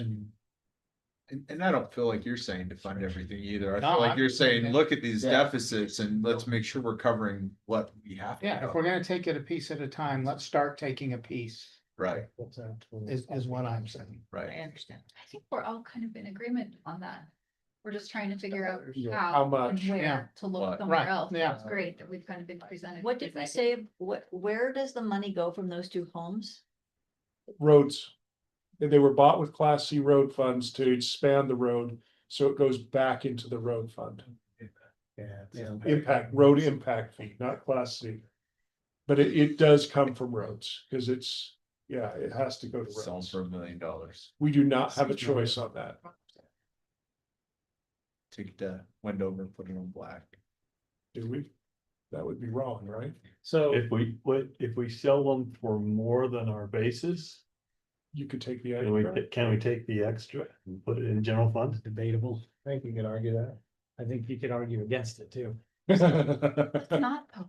Let's just argue for it. Let's just argue I for love, it. I love the gray. This is. Let's not argue against ourselves. I don't wanna lose more money. Again, Paying for an all- attorney to fight it. It right? really only comes from the excess though, and that's probably not gonna be a lot. And I don't wanna lose all that excess by paying an attorney to fight it. Yeah. All right. By the people, from the people who actually like paid the impact fees. If you're Yeah. gonna spend money, spend it on attorneys. All right, council, So quick, at this point, we are 3 hours into the meeting. If you want to continue, we still have IT planning and parks planning and utility summary to cover. We could push this into the next meeting. I am willing to have a work session after the business meeting so that we can spread this out a little bit if your brains are fried. If we're gonna continue for another hour, which is what I think it's gonna take at least an hour to get through these three, then I'm gonna recommend a 5-minute bio break. What's your preference? Day. I think we do it in half an hour. You think we can do it in half an hour? Yeah, I think we've covered the biggest 5-year. This is a little business meeting too. Right, that's why I'm trying to, We've got that. Keep we at it. do have a quick business item, but that's gonna take 5 minutes. Okay. So we got one for keep at it. What are the others? We're here. All right. Okay, so I'm gonna recommend a 5-minute break because 3 hours is a lot of time.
Line of duty. better than. Okay, I'm gonna bring us. Back Yeah, you in need out of to recess start and we talking need money. to let's move into the IT budget. Anxiety went up. Steve, I'm gonna let you take it Uh, away. So we talked about this at the retreat, the $200,000 additional that was requested over 5 years. 200,000 per year has been incorporated into the budget. The one thing in blue that has not, we talked about this at the end of the retreat. The phone system, we do need to incorporate that into the budget. I was gonna let Corey kind of explain or talk about. Timing, when we need to do that, and then possible solutions on how to fund it. Want to come up with the solutions? So there's really two different options for phone systems. There's on premise, which is an upfront, a larger upfront cost and a smaller per year after that.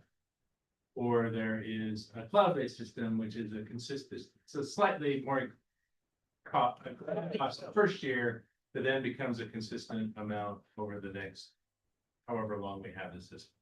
So it's kind of like a per user cost. Both have benefits. Really, we just need what we got it and put in the budget were budgetary estimates from an average of 3 different vendors to give us an idea of what it's going to cost. And are there any questions on that, or the system we have is end of life? Yes. And very end of life? Yeah, it's at the scary point. That's why I pushed it. And that timeline is bumped up. It used to be like 2030. So we Yeah. can gamble and put it on. I mean, there are people on that system or on older systems, but that's There- not where we want to be. Yeah, and I've seen that, but the reason that why I bring it up is that we risk a total outage and that scares me. As a city, that reflects really poorly on us. I thought we talked about that. We did not include this in the, It was not part of the 5-year The plan. plan the plan that I was asking for was we shift a few things around so that we Right. could get it in this year's budget. Right. Because of the scare of, Yeah. I have seen total failures and it could be days while we deal with the failure, So- and that's really bad for a city. This comes to not kicking the can down the road. Is the VoIPO cloud-based system more future-proof than doing an in-house system that's here that has a higher upfront cost, but are we gonna be in 20 years in the same spot where if we go to a cloud-based system, it's easier to adjust and move as phones and technology continues to develop and change? That's a good point. I would venture to say yes, in the long run, right? Over the next 5 to 10 years, they're gonna be about the same, because they're both being maintained. We're not buying an end of life system, we're buying an actively upgraded and maintained system, both on premise and in the cloud. The system we're operating lasted over 30 years. Right. So, I mean, you have to keep in mind that if we bought one today, it would be expected to last that long as well. That doesn't mean I'm pushing for that, because actually the cloud-based system seems to be the future. And there will be a little bit of adjustment for people who are used to having a handset in their ear. But this is the world, we adjust. And so what's the counterindication for using the cloud-based system versus using the hard system in the You're building? 100% reliant on internet. Yeah, if internet goes down, your phones are Do, down. do we not have Utopia fiber to our city buildings? We do, We do. but we did lose internet this week. Did we really? Firewall issues, but we have lost, I mean, they do maintenance, they do other things that we don't have control That over. took the phones out too. Yeah, well, that was unrelated to a normal outage. So the current systems use a PRI or an actual phone line, right? So as long as the server's up and the phone line's up, we can get into the out. Right? We're not reliant on necessarily on the internet currently, or in the on-premise, it would be very similar to that. That being said, the uptime for Utopia is, 4 nines, Right. so it's, and if the internet goes down, what are you gonna do on the phone anyway? You can't help anybody. Call for help. Well, that's true. But we can tell them we can't help. So that's what we have left. But We that, can that, communicate. that VoIPO is, if the internet goes down, that's only if you're on the PC, but most of these VoIPOs have applications that if we have city phones or department phones, that Yeah, you can you have the can- application on your phone that's through It the cell can fail service. over to your cell So, phone. so you're still able to function Yeah, and right. use Yeah. without. Yeah. And I believe there's some similar function on the on-premise as well. Yes, It's just there the is. Software-based thing rather than. Right, there's compatible mirroring that you can do, just this, so you're really, it's not that different. It's, it is structured different in payments, but they're not that different. So what's the preference from staff? Because realistically, that's who's affected by this decision. And if the cost is sixes relatively over time, and what's the preference? Do you guys have a preference? Because it's, you're asking us five to make a decision that it's not gonna affect us. You don't have to make it, I guess, you just, the No. decision really is to fund something. In terms of cost is what Yeah. we're asking the council to consider. We'll come up with the proposal. As Yeah. you're doing all of Just it. wanna I replace think, phones. I think we have to replace it. I think it would be I think we have to. negligent if we didn't. I guess one of the questions then is, are there costs in this 2027 year we can move around to make the Some, yes. 70,000 work? Uh, There always are, it's we push things to the next year is the same thing. that we go. It's the general thing Yeah. we're talking Yeah, about all I night, mean, it's our 5-year plan. And that can be done. The reason that money is in there, and I don't necessarily plan on spending every dollar Sure. of access control, but I may have to. Yeah. Right, Right. because of the longevity of our systems. But I will do it strategically throughout the year rather than just, oh, I got $50,000, I'm just spend it, right? It's gonna be planned. So it could be that we naturally don't spend all of that money and that we kind of can pay for some of the phone system with that unspent amount, but. If I were to take a stab at it, and I do know this world quite a bit, I would say take part of it or most of it from your computer upgrades, push them down, because I don't think we have very many computers that won't function for one more year. And I would also say that access control, maybe you don't do the full amount, I don't know, but that's 70 grand. I would do the phone system before those, because I think they have more likelihood of sustaining another year. Do they need to be done? Yes, they do.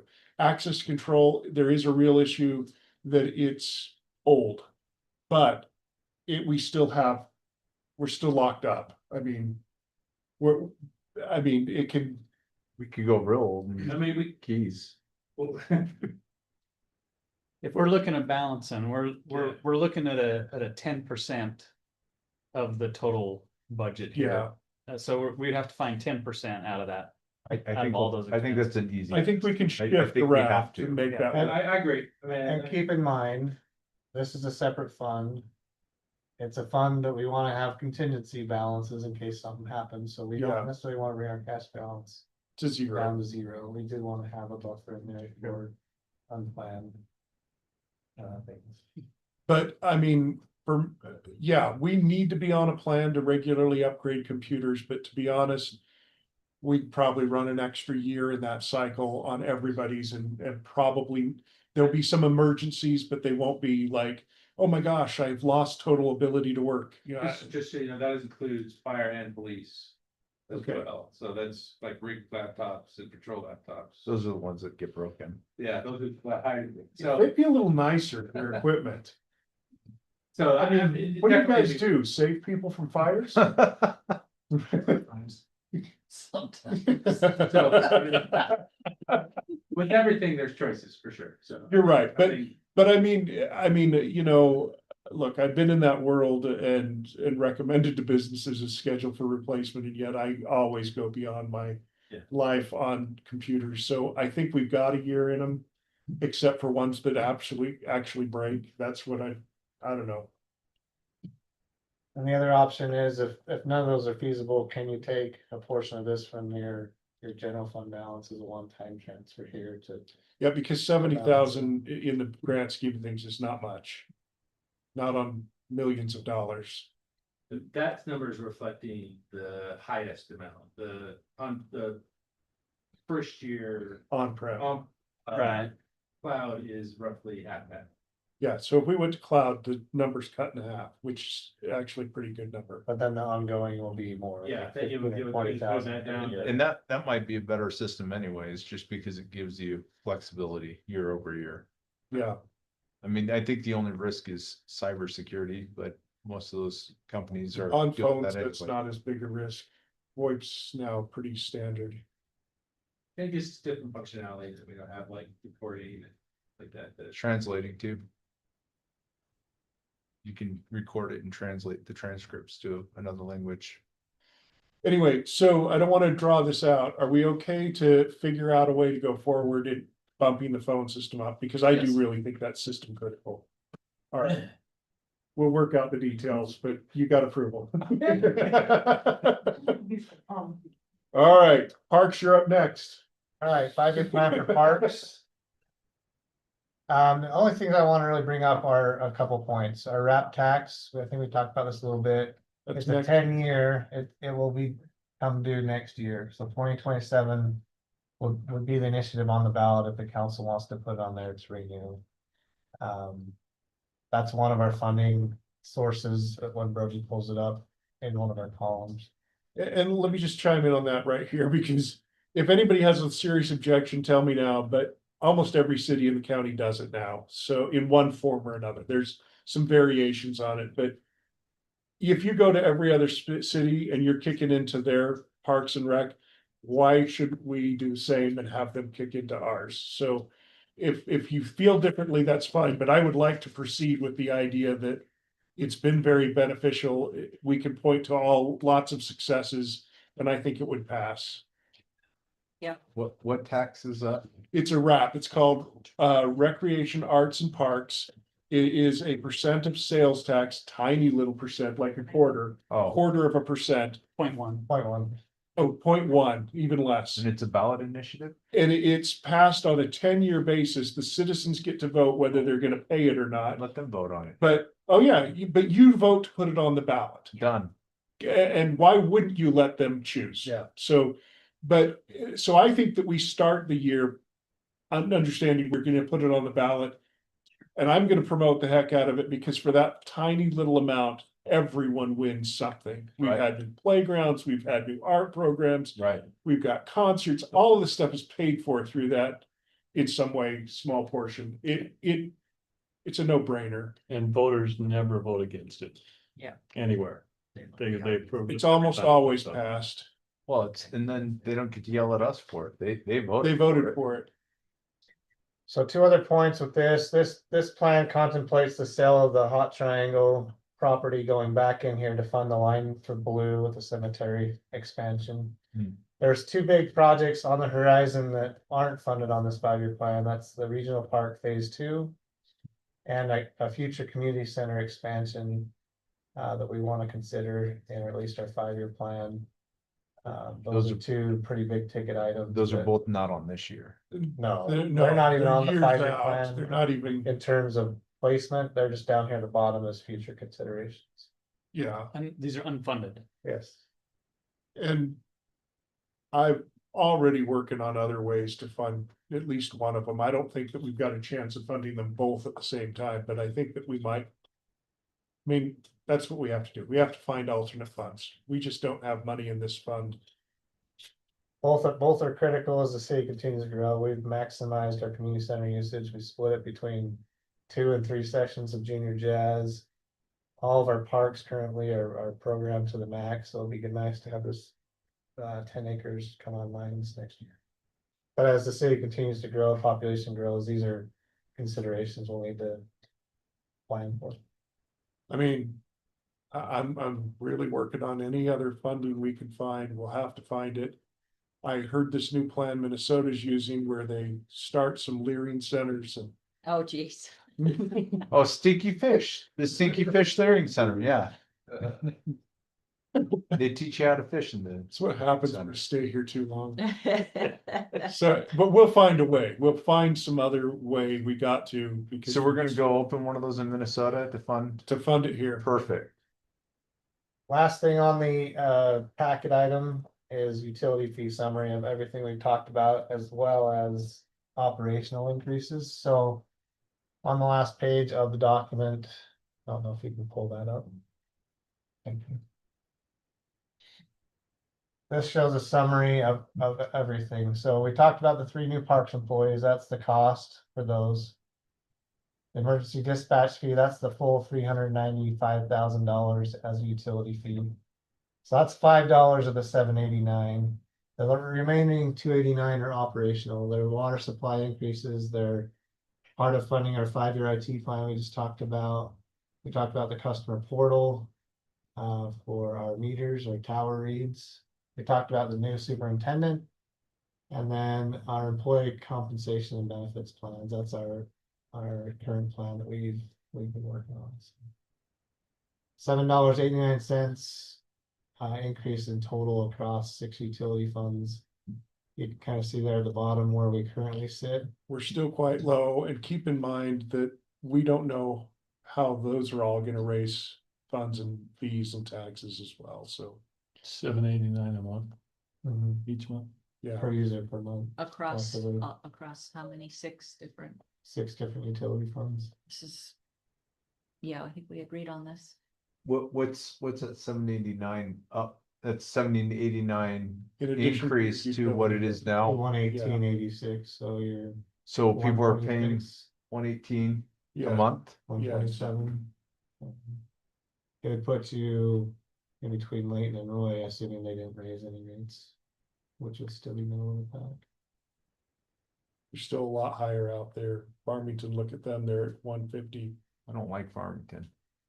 I didn't buy a Okay. house in Farmington. So in full disclosure, I just want to show the council where we're at in terms of utility costs. for next year.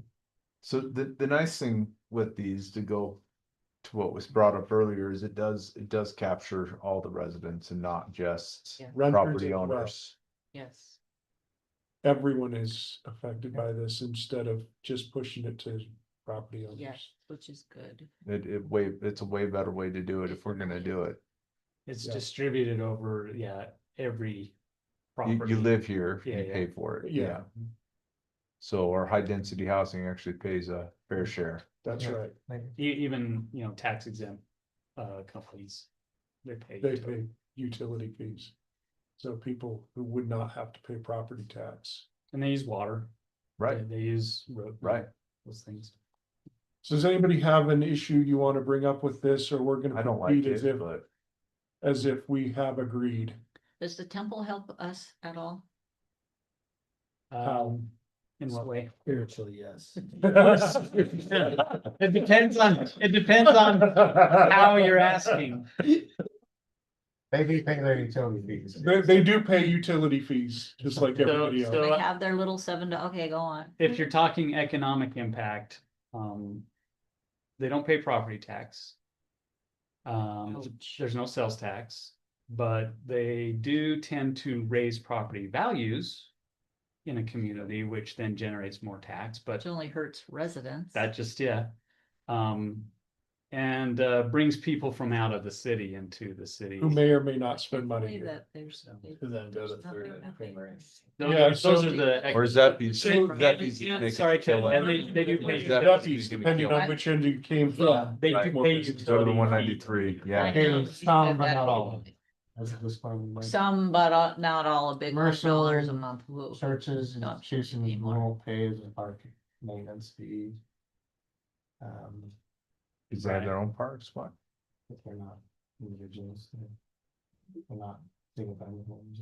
Okay, so before we adjourn from this meeting, I want to make one special note. Brody just brought this up.